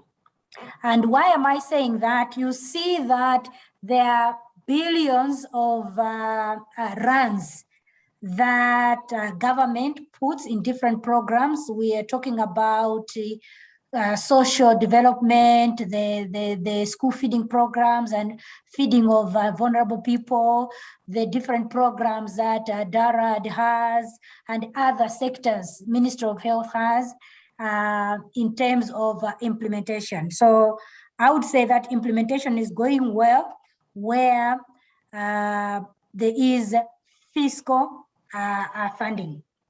However, there are areas whereby some aspects of the policies and strategies are not funded because there are policy gaps. I will give an example of the National Food and Nutritional Security Plan, whereby different sectors have come together and developed that plan. And there are elements within that plan that are already going well with the different various programs that are going on. But you find that within that plan, there are some aspects which are new, which are innovative, and maybe there were gaps that were identified that if, for example, we develop this program, or if we enhance this area, specific area of the plan, food and nutrition security is going to improve. Unfortunately, with those areas that there's no physical funding, you find that the plan is there, but those areas are not funded. And I think Pamela mentioned that in her analysis, in one of the interviews that she had, there is a program that is going on, and I'm a privilege to be part of that technical cooperation partnership, TCP, between DPME and FAO, where FAO is supporting DPME to look at that National Food and Security Plan, look at what is funded and the gaps, and see within the fiscus whether there is some sources of funding that can fund the national implementation plan. And also looking at the innovative ways of finding other ways of getting funds from other sources. This is one example of the different plans that have been mentioned. I think Pamela showed us a slide with so many plans and strategies that are in South Africa, but this is just an example that these plans are there, they exist and they're excellent and so much innovation, but in areas where funding is not available for those programs, then implementation becomes a challenge. So briefly, I think on that issue of policy, this is what I'll be able to say. Regarding coordination, there are various coordination mechanisms within the SADC region. And those, we know, I think that nutrition is multi-sectoral. So therefore, to address it, we need a multi-sectoral approach whereby different departments or different sectors, health, education, agriculture, social protection, even finance, all of them have to come together. And within there, then there has to be a way of coordinating all these efforts. So in other countries, you find that you have food and nutrition security coordinating mechanisms through councils. Some of them call them centers. And in other countries also, there is scaling up nutrition platforms, which is also a multi-sectoral coordination mechanisms. And of course, all these work depending on how they are organized. But one of the things, or one of the lessons that we have picked is that what is important with these coordination mechanisms is where that whether it's a council, where that coordination mechanism is placed. Because and one of the things is that it has to be placed at the highest level. So it will be like a prime minister's highest level whereby every ministry is answerable to that ministry, because sometimes if you put that coordination in a ministry, and ministries are independent or in a department, you find that the others might not be able to coordinate. So it is good that, for example, South Africa is coming up with a nutrition, food and nutrition council, and hopefully learning lessons from the other places. That council will be placed at a highest level whereby all departments are able to be answerable to that council. And I think even within South Africa, I would say that there is also a very good example of how that coordinating mechanism has worked. This classic example, I was also privileged to be part of the National Food and Nutrition Coordinating Committee, which was chaired by DPME, which is still chaired by DPME for the past 6 years. And I'd seen this coordinating mechanism work very well. As I said, I was privileged from the beginning. You find that even at the beginning, probably departments were not coordinating very well. Sometimes you find that people were not aware of just learning from each other, whereby, for example, nutrition sensitive agriculture, maybe at the beginning was not very clear how it is, but maybe other sectors were explaining how nutrition fits in the other different departments. But again, also one of the things that I saw working very well is that there was a platform whereby challenges were shared and immediately addressed, because there could be a challenge, for example, maybe in the Department of Social Protection, whereby there is need for procurement, or there is need to source food from maybe Darad, and you find that there were some challenges that were there. But if that thing was shared on that platform, already the responsible ministries or the responsible departments in the case of South Africa would already respond to that and coordinate and work together. So I saw that coordination working very well. And now that this coordinating mechanism is being institutionalized within a National Food and Nutrition Council is a great idea, as the reason being is that now it's going to have a home, it's going to be institutionalized, and also it's going to have a legal framework. So I think that is a great and excellent way of going about it, in a sense that this coordination that had already started for over 5 years, and with the leadership of Department of DPME, is going to be now under that council. Over to you. Thank you. Thank you so much, Dr. Messi. Some insights there, very interesting. I think you talk of the coordination role and the need for it, and the fact that ministries, I think we've seen in some countries where, say, the Minister of either Agriculture or Minister of Health has tried to take the lead in coordinating all the other sectors.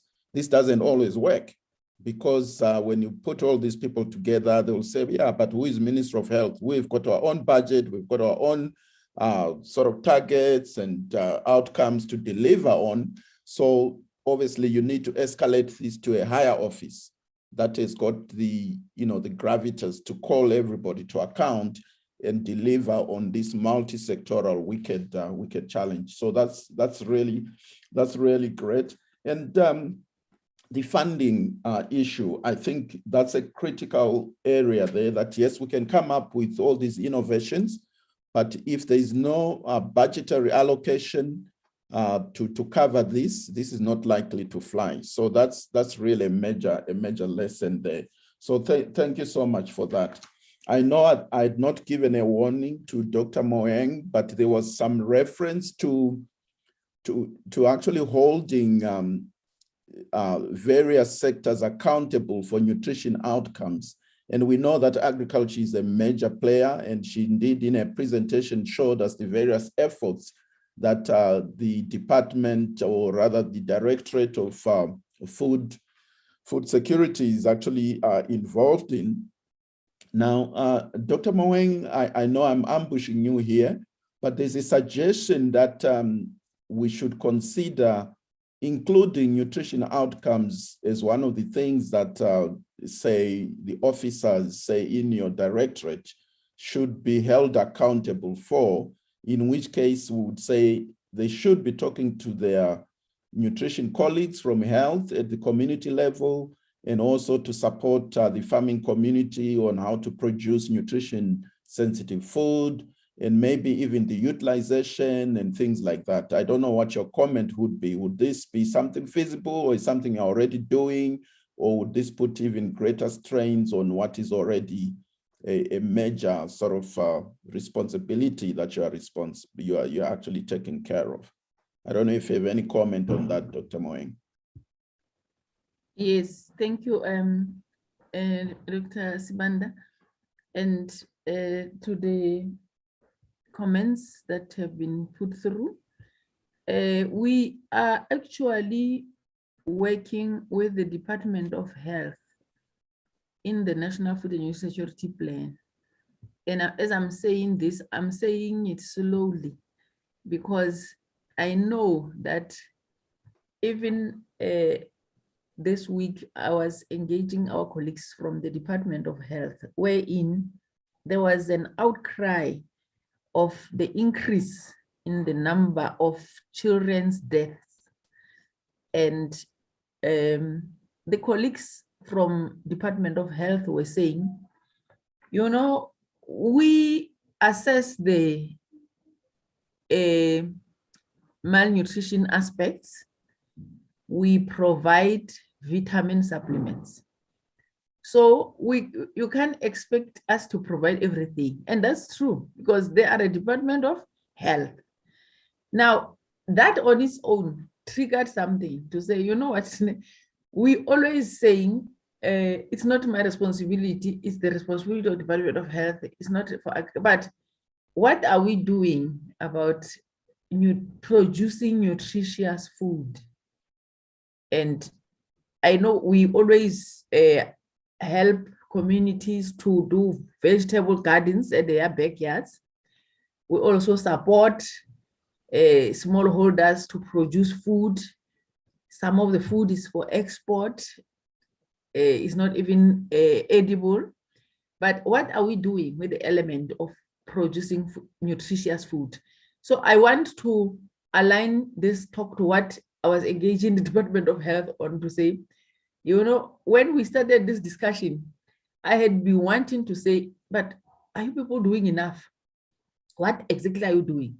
So that response awakened me that, you know, indeed, these Department of Health colleagues will provide supplements, but a person must have eaten nutritious food that they either have bought, if they have the ability and the money and the price is acceptable, they would have bought, and then they would have also produced. And you see, we also work very closely with the National Agriculture Marketing Council as the entity of the department, wherein they do that 28 item food basket that they monitor. And in that as well, that becomes necessary to say, what are we doing? Are we increasing the zero-rated food items that we see people must be eating?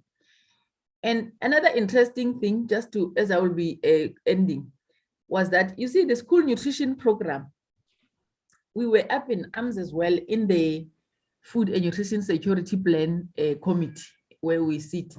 We were saying, no, but why are children not being given the real meat at the schools so that they can also eat meat? This is now chicken meat. And there was a correction from a dietitian from that sitting of ours from the Department of Health saying, you know, actually, the livers of the chicken are the most nutritious. So we were querying that nobody giving children fish, giving them liver, chicken liver, and not chicken. Why? Is it because the chicken is expensive? Because as agriculture, we could link up with the farmers that are producing the chicken. They say, no. It's not about that. It's about the nutritional aspects of the body part that is being given to the children. So I think the LC and Tutu Mbiko, who has raised this matter, is spot on, because all of us, we have always been putting ourselves on the side of the matter to say, no, we don't think that one is ours. Ours is just to make people produce. But exactly what are they producing? So I hope I have been able to assist a little bit, but I see her hand is up again. Thank you, Chair. Thank you so much, Dr. Moeng. Yes, I think what you're saying is that you see that there's a gap there. Health is saying we're doing this, and agriculture traditionally is thought that, well, let's focus on making sure we sort out the production. And indeed, you said South Africa is food secure at the national level, but we're really talking calories there, not so much the rest of the other nutritious food.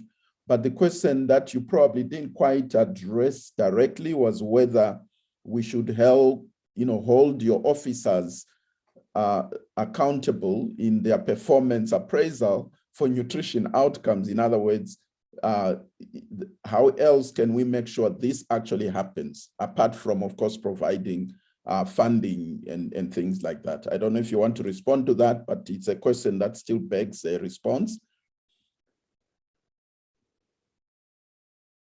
Yes, Chairperson. Yes, Chair. When I was giving that narrative of the engagement with Department of Health and supplements, which will be tablets, I was actually talking to that aspect, that it means we must have a collective responsibility on this, not think that nutrition aspects don't belong to us, they belong to the Department of Health. Ours is to just increase the production of food, regardless of what food. So we are going to be also taking this matter up as part of our engagements in the food and nutrition security plan, to say there's an outcry. This outcry did not start here. And then in terms of making sure that officials' annual performance plans include these aspects of nutritious food and producing nutritious and healthy food, that is something that we should be able to incorporate in their plans, because we measure already the sizes of the land that farmers produce any type of commodity on.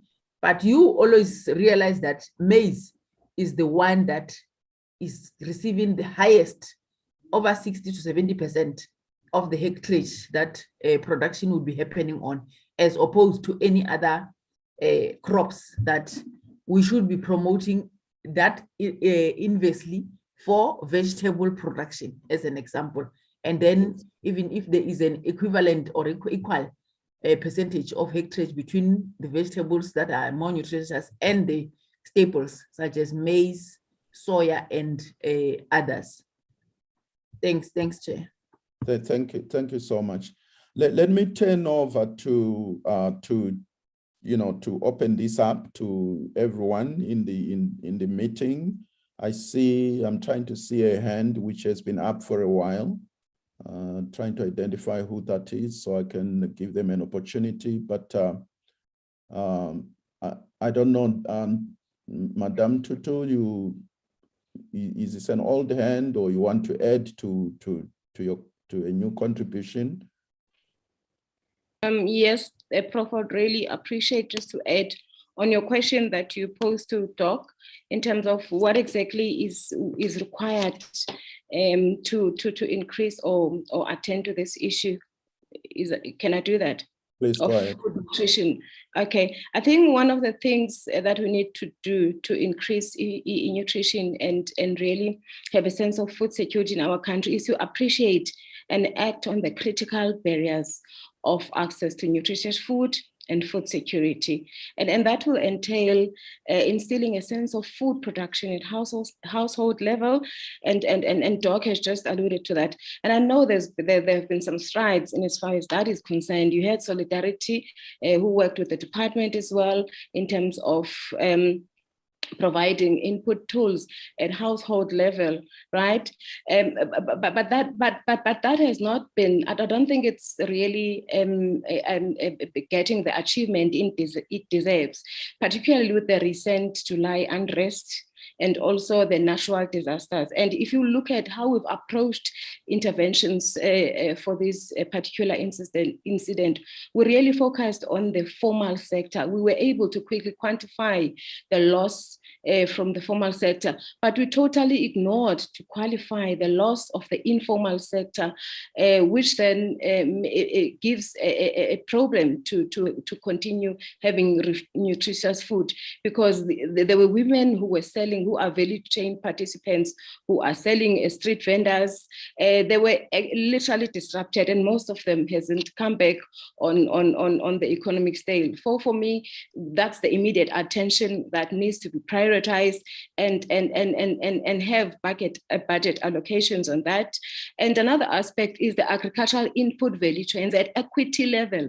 Who owns the means to these elements of nutritious food and food security? And because at the end of the day, he who owns kind of dictates what needs to happen. So we need to enhance and implement the policies that will make sure that there's equity participation, particularly of women and young people at these agricultural inputs. Have a very clear land reform implementation plan. I mean, if you look at the land restitution and the land distribution, it hasn't really paid much attention to young people and women. And perhaps part of that is that line that says we'll prioritize women, without a clear target, a clear quota that will enforce everyone to be able to participate. And furthermore, implement and enhance the policy that talks to a 40% supply chain in our country that should be focusing at women, and have a clear a funding model that will be developmental in its approach, because all these things,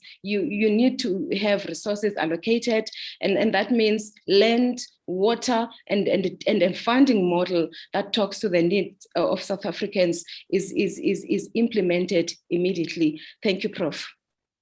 Thank you so much. Yes, Ms. Ntutu.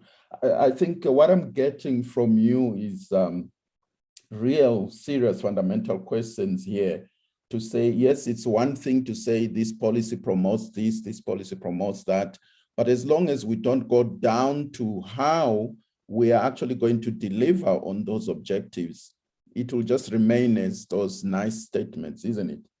Because if you don't have a funding model, you don't have targets as to say we want either 40% of either new business or whatever venture to be in the hands of women or to target youth, then we actually don't have instruments to make sure that these things happen. So, and also creating dedicated funding models for specific, objectives, and setting, indicators and targets that are very clear for some of these, social inclusion and equity related objectives that are in our policies. So I think a lot of the policies are saying the right things, but at the very high level, without granulating the actual delivery mechanism. How do we actually deliver on the last mile? And I think that's one of the things that probably needs to be interrogated some more. You covered a lot of issues here in terms of ownership of the value chains and all these things. Yeah. And they hit right at the root of the equity issue that Dr. Moeng talked about, the inequality in the economy and in our society as a country. So let me hear from Tabile before we go and open up to everybody else. Tabile, a quick one from you. Thanks, Chair. So mine is just to comment around the discussion that Doc Moeng has with the Department of Health. Part of the work that we are doing, of course, working with the department, is just to have a sense of how much of each food that is consumed in South Africa we produce, and how much of that we buy outside. So what that tells us is that so that at least when we are to develop a policy or anything that is to do with the supply of food into the general public, we tend to talk to them somehow, like relatively to a larger extent. So I'm just happy that they are working closely with the Department of Health. There's a comment that he made about the chicken livers being the more nutritious part of the chicken itself. So I think that's something, for an example, we need to understand, okay, based on how much of the chicken itself that we buy in South Africa, how much of that do we have? And that's the work that we do. So I think the collaboration between the Department of Health and the agriculture is a very important issue here. So the more we do such collaborations between the department and us, and also health, I think we can be in a position to come up with a relatively useful policies, just to make sure the states, the governance within the country is working collaboratively. I don't know if I can address a question. There's a question that was raised from the comments. It has to do with food and pricing. Okay. Can I go ahead, Jay? Yes, please. Yeah, so with that one, there's a question around the food prices being expensive in rural areas as compared to urban areas.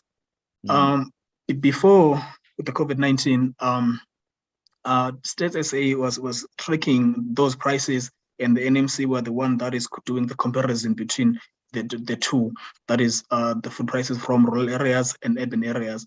So normally, what you would find back then, because for now, states has not went back to that procedure of collecting that data. So back then, the issue was that in general, rural areas prices tend to be relatively lower compared to urban areas. And that, of course, it has to do with the buying. And normally in urban areas, they tend to not buy in bulks as they will normally do in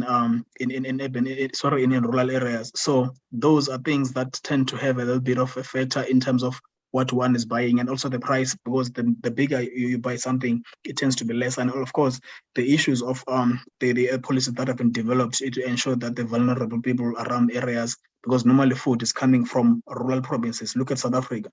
The likes of Limpopo, the Eastern Cape, those are bigger producers of some typical food within the country. It's just that the issue now, it is within the systems to get those food into the right folks at the right time. So in general, food is expensive more in urban areas and peri-urban than it is in rural areas. That is why we have more people that tend to be food insecure in informal settlements than it is the case from rural areas or even in urban areas. Thanks for. Okay, thank you for that clarification. So perhaps it's a question of which foods are we talking of? If it's food that are produced in the rural areas, as you say, probably expect them to be cheaper there. But what about imported food? If we're talking of imported foods, have you looked at that dichotomy? In the case that when food is imported, where is it more expensive? Do you want to comment on that one quickly? Yes, I can quickly do that, Prof. Thanks.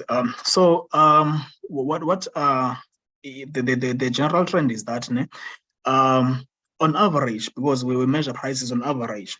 So a product that is like, if you are to look in June, like now we're in June, the peppers, that is your green peppers and stuff, they are relatively out of the market. So they are mostly coming from areas that are suitable to get that product, which is mostly in KZN now.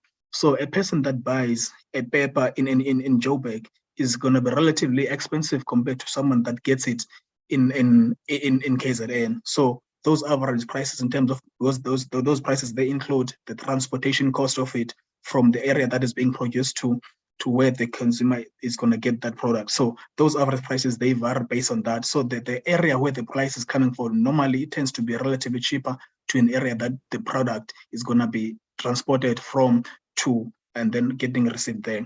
As for the import part, for that one, because products are expensive based on how do we get them into the country. Because for an example, that's why we have an issue now. If one can just look into the issue of wheat.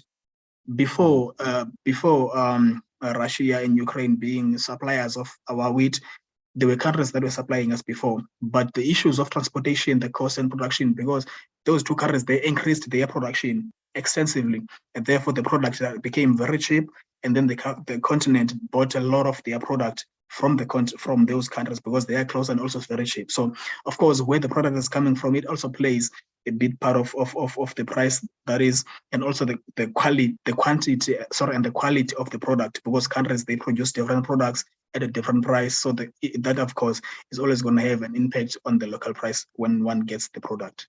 Thanks. Okay, thank you. So the issues of logistics obviously affect the pricing depending on where the food is coming from.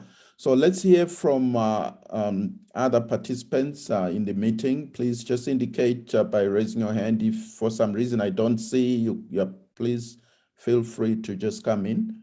Can we, in the meantime, we can also look at some of the questions in the chat. One of the questions I think from our farm was, where does food waste come into play in the present discussion? Food waste. So that's the question.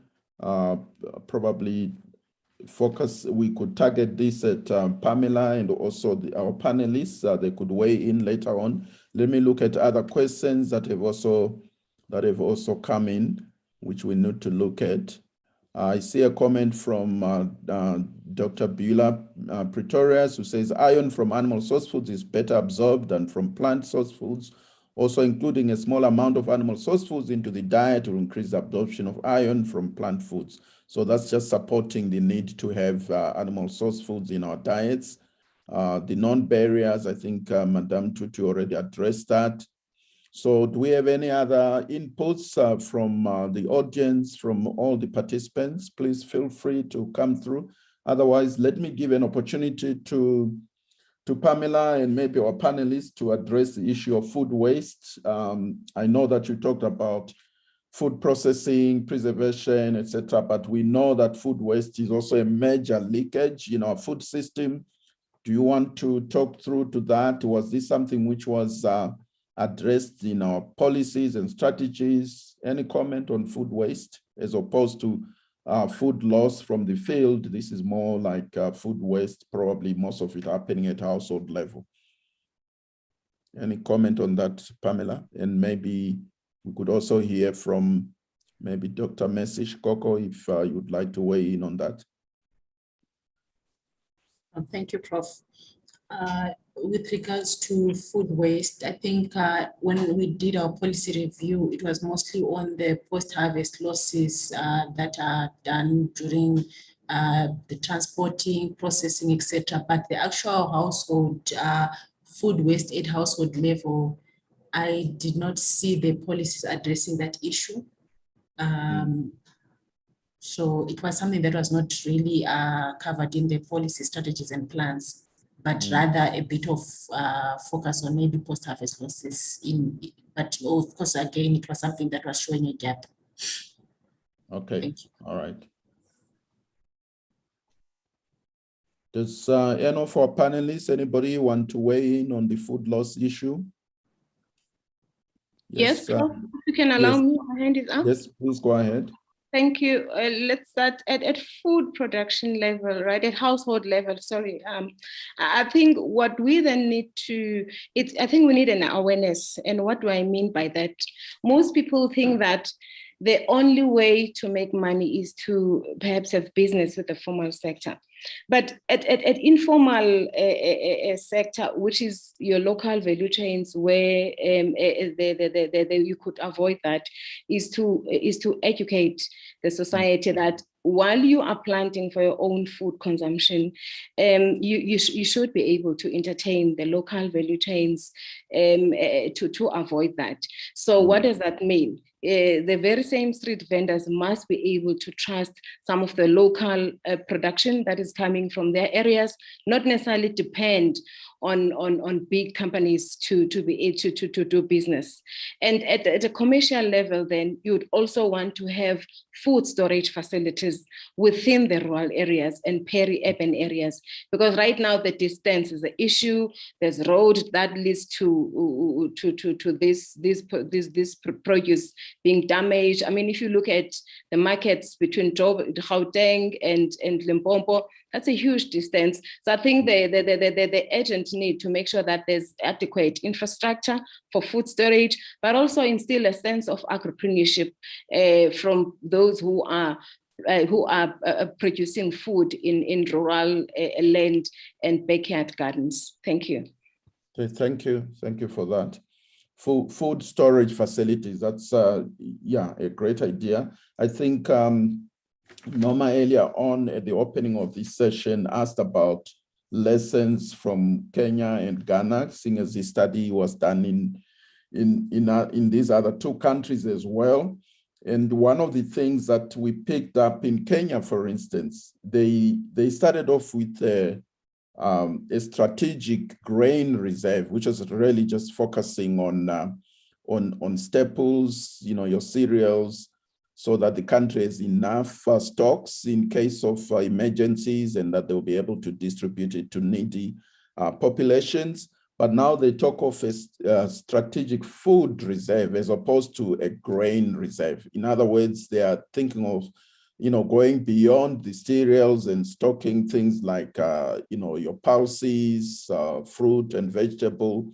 Of course, we know that these are perishable, but the whole idea is that a realization that food security is much more than just being secure in calories or in cereals. So, yeah, the food storage facilities, if one looks at that, that could probably be a similar idea in terms of what the other countries have tried to do. So let me hear from Prof. Hetty, then I'll hear from Mercy Shikoko. Prof. Hetty, the floor is yours. Thank you very much. I just want to clarify something that Jemima Moeng said about what the dietitians said about chicken, why chicken is not included in the school feeding program. Because I think the real reason is only because of costs and the logistics, because it has to be in cold storage. But we know that there's a serious problem in the school feeding program, that at least twice a week they are receiving soya food, but it is not of a very good quality, and the children don't want to eat it. So when they do receive a fish, they do like that. We did not pick up in the Gauteng region that they are receiving chicken livers. But of course, and I think that is what Dr. Bela Pretorius was trying to say, is that we know that animal source foods at very small amounts can add can successfully assist to absorb our micronutrients of concern, such as iron, zinc, and vitamin A, so much better. So, I mean, I would propose that we really look at including eggs as one of the cheapest sources of animal source foods in the diet of school children. Thank you, Prof. Yeah, definitely. Eggs, much cheaper. And also you don't have the bigger challenge of the cold chain with eggs, so food safety issues, not as critical there. Let's hear from Dr. Mercy Shikoko.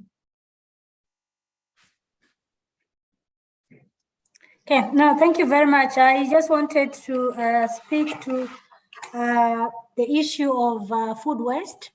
I think thank you so much for bringing that element about food insecurity or the causes of food security.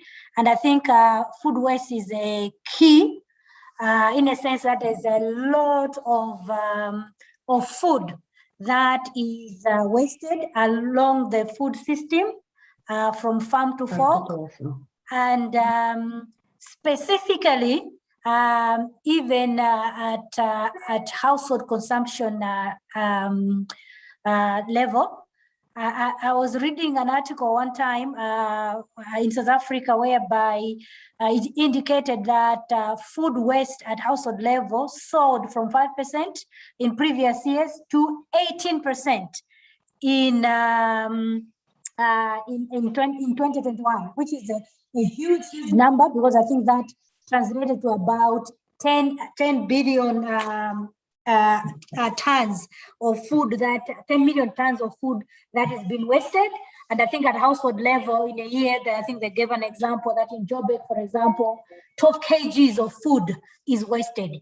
So I think that is quite a big issue, because imagine 18% of food wasted. That's a lot of food that could be redistributed to those that do not have access to food. So I think food waste is a big issue that needs to be addressed in the policies, strategies, as well as in the plans. In addition, as well, I think recently also, maybe for those, food waste has been exacerbated by the fact that ESCOM, for example, people would want to buy in bulk because, as somebody said, it's cheaper to buy in bulk. But now, if the food needs to be refrigerated, then you don't have a source of electricity, then that food is also wasted. So I think there are factors that really contribute to that issue of food waste that needs to be addressed, both at household level, but as well as at the institutional level. Thank you. Thank you, Dr. Messi, for that.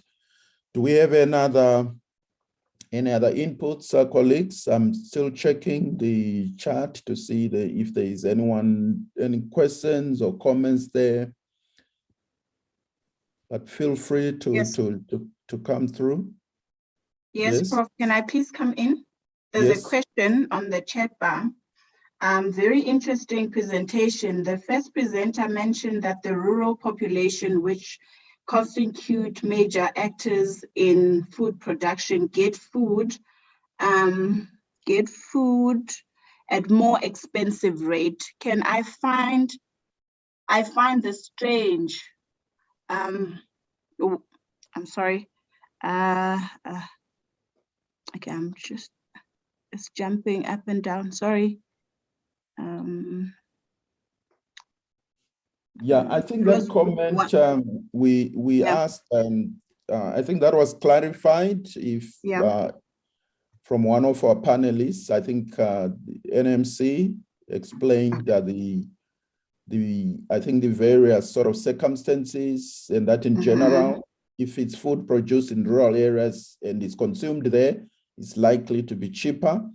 But in cases where you are bringing food from outside, and the logistics and everything will tend to load the cost.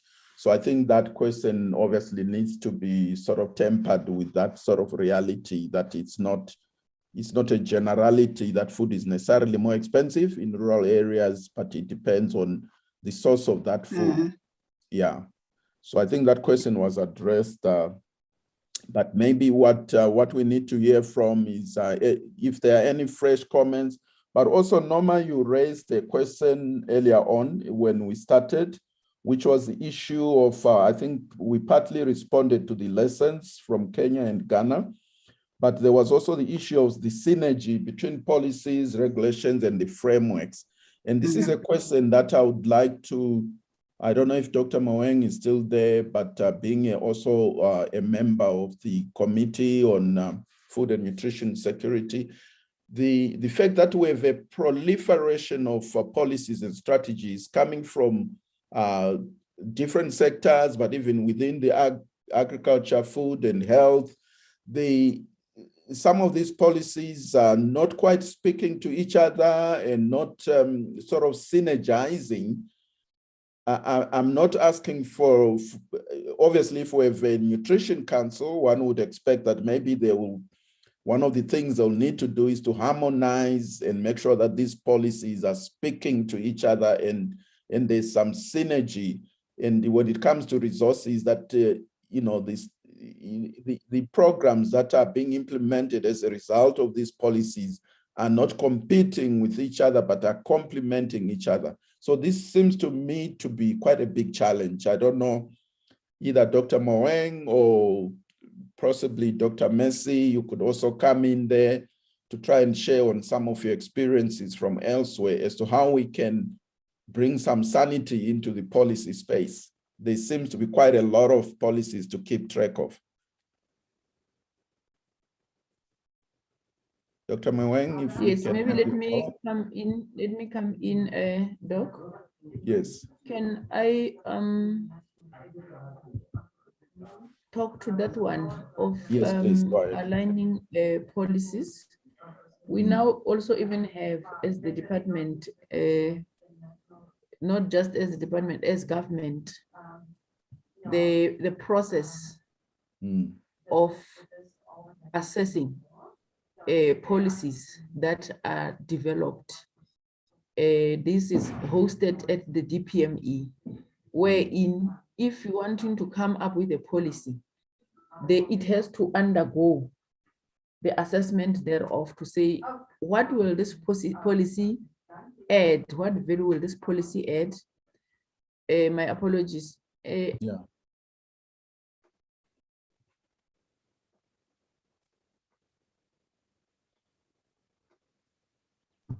Sorry for that. I was saying, what does the policy that you wanting to initiate bring? What are its new elements that do not exist?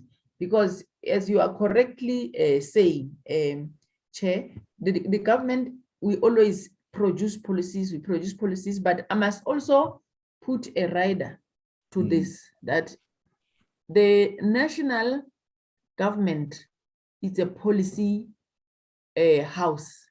That's where guidelines, policies, strategies must come from. And the provincial departments are the ones that do the implementation in alignment and fulfillment of the policies. But even the policies that we have developed, they must now be coordinated in such a way that there is no duplication and overlapping. Yeah. Now, the structure that has been developed to analyze and assess and give a go-ahead to the policy before it even gets drafted is sitting at the highest level of the office. So we are currently working on the National Food and on the National Comprehensive Producer Development Support Policy. All aspects of development within the department had to be aligned to that policy.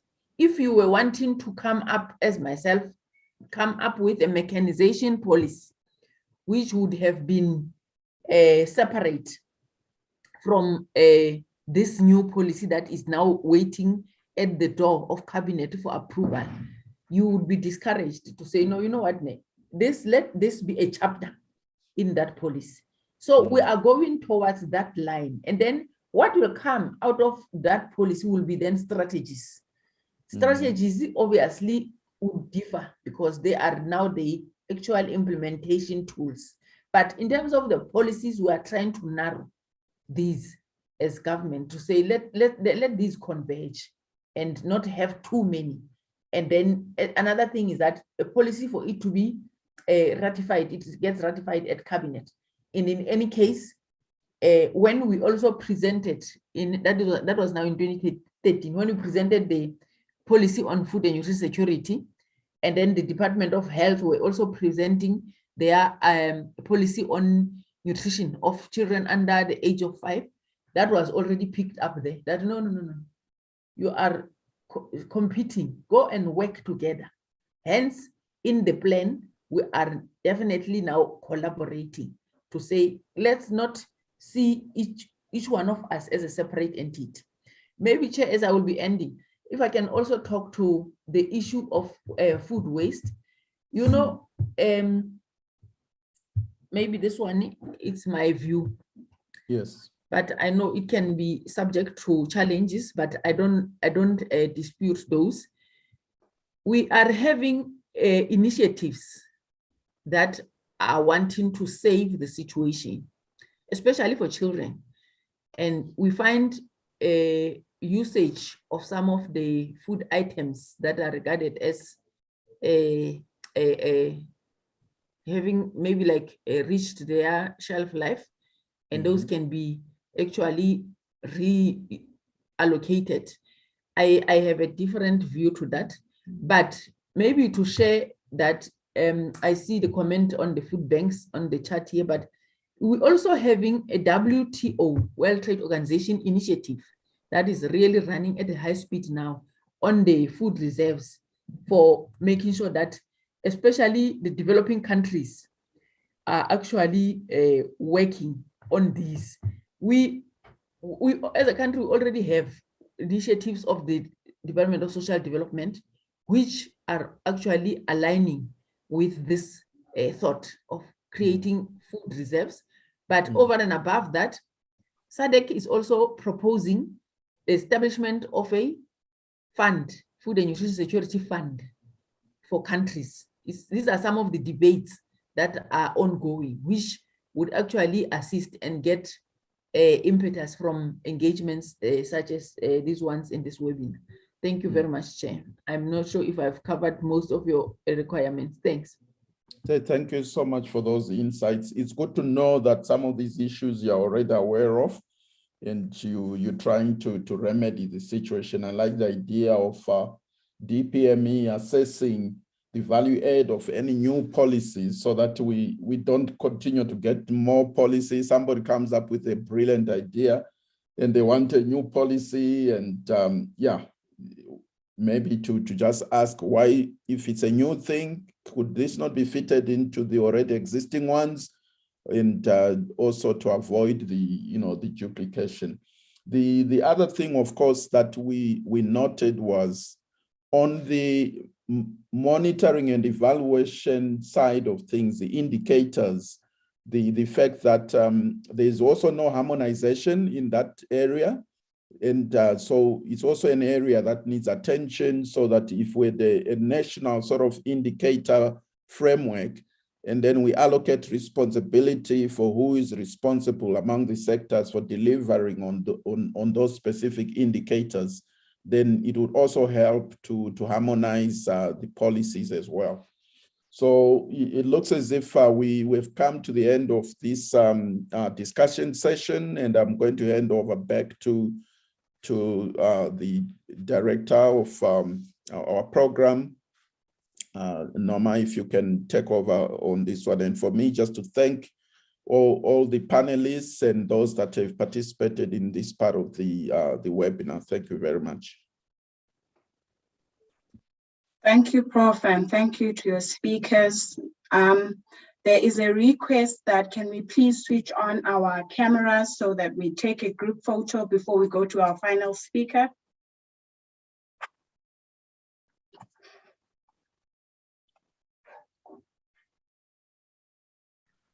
Kanto, you will please guide us.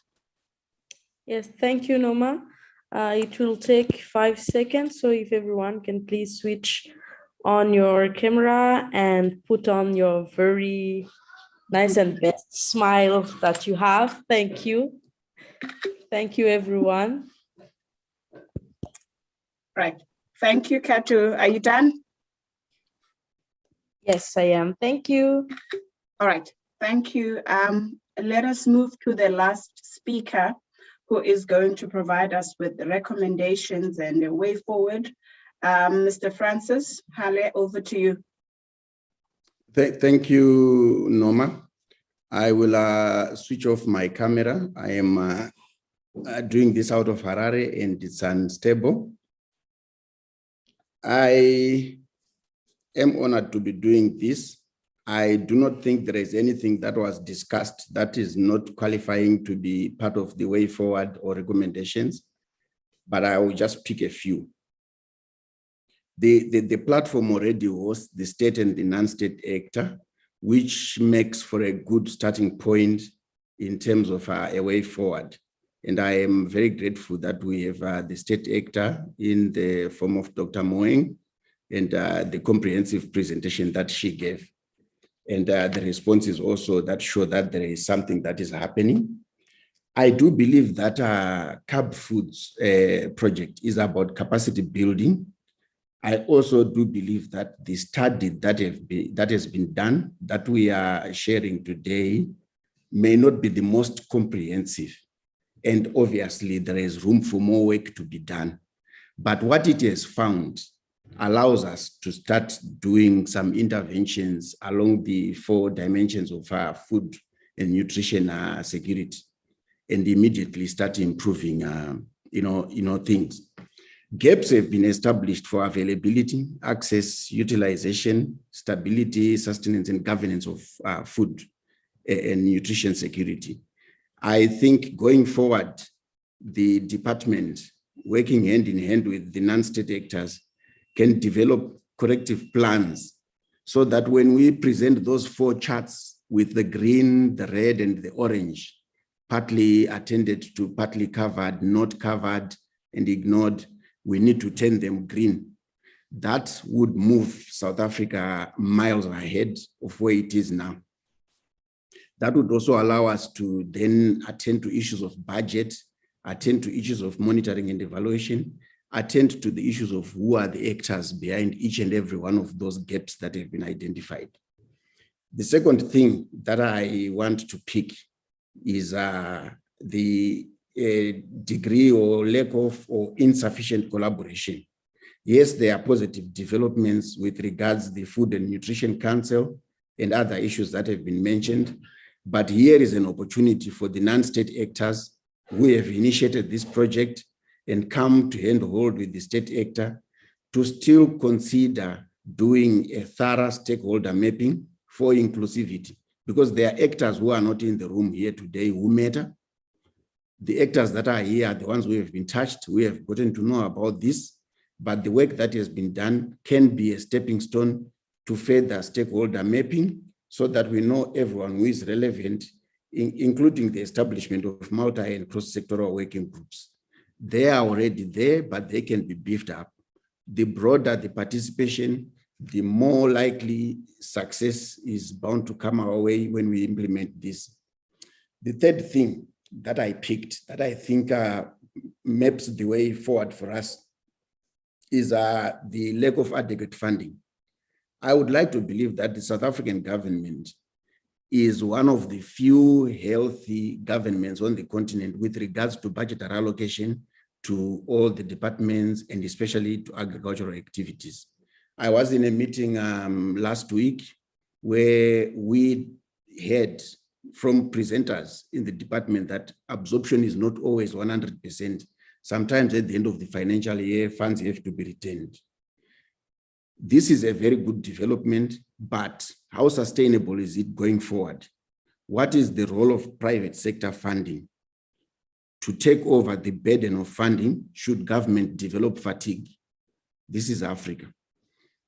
Why is the private sector not holding or carrying a chunk of the funding for sustainability going forward? Do we know why they are not part of this activity of funding?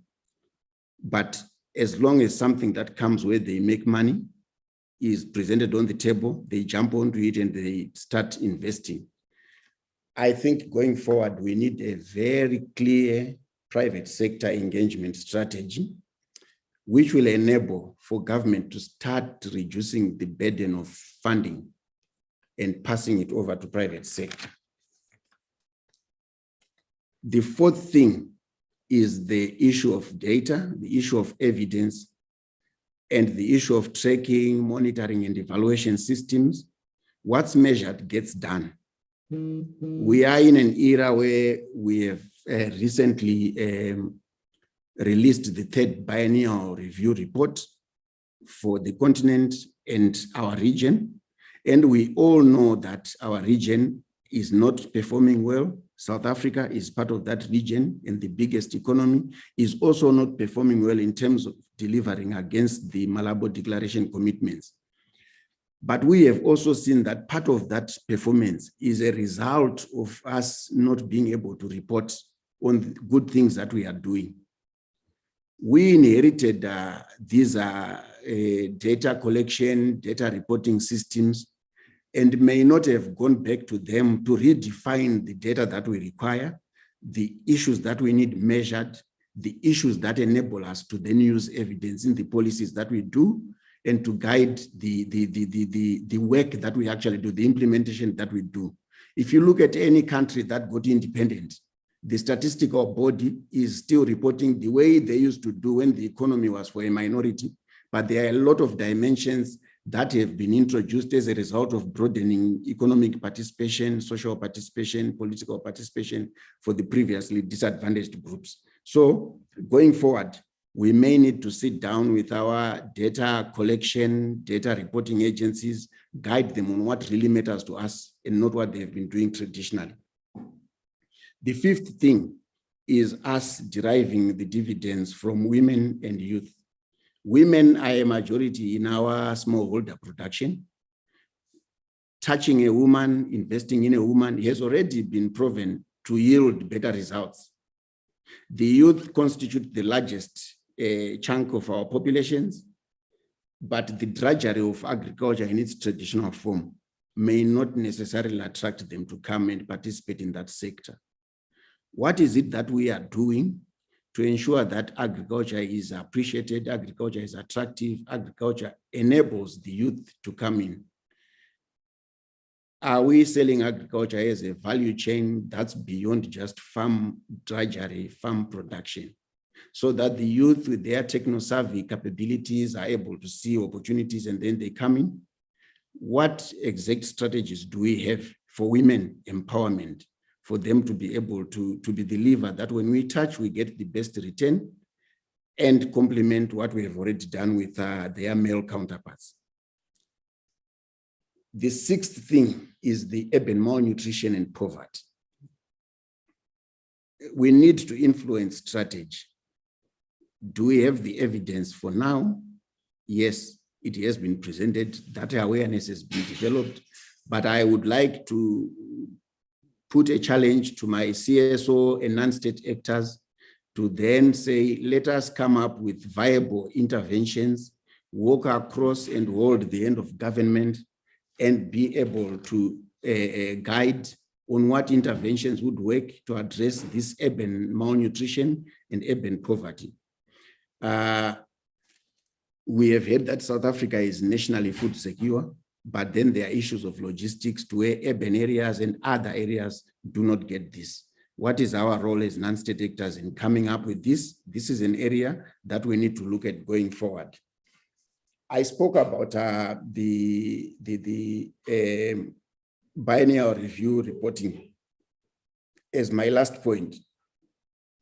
The work that has been done here must not be seen in isolation. It must align with the national and regional frameworks. How does this work done by CaBFoodS contribute to any work that might be going on, that has gone on in developing national agriculture investment plans, food and nutrition security? At what point does it stop? And then we know it has contributed. It's not a new area of excitement where we have started doing that. We do have South Africa's results. And from a FANAPAN perspective, we can share a deep dive that we have done on South Africa with regards climate change and nutrition. How does this CaBFoodS work and the work that has been presented help block the gaps? After the release of the results in March, we are in a mode for the 4th biennial review, where we are already asking, how are we going to improve performance? Is there something from the gaps that has been identified that can be addressed and lead to South Africa performing better when it comes to the 4th biennial review results? I look at this time and the theme is from results to action or changing our ambitions into reality. So based on the report that has been presented, whilst I acknowledge that more work can be done, things can be done to improve the presentation from Pamela, the things that are on that report enables us to meet next week and start looking at the first read and how we are going to change it. I would like to stop there. I know that there are a lot of things that have been mentioned, but the 7 things that I have mentioned give us a plate full of things that we can do and have better results when we come to food and nutrition security for South Africa. Thank you. Back to you, Norma. Thank you, Mr. Francis, for the way forward and the recommendations. We are all responsible for the growth we want to see in South Africa, as particularly for this topic that we are talking about today, which is food and nutrition. With that being said, thank you so much to all our speakers who added value on this webinar. Thank you to our participants who afforded us our time and contributed on this webinar, and all the presentations that were shared during the webinar will be shared with everyone. And I thank you so much, and thank you for making also my job easy as the facilitator. Thank you so much for your time, and we will see each other next time. Bye-bye. Thank you. Bye-bye. Thank you, Noma. Bye-bye. Thanks, everyone. Thank you. Bye. Bye-bye.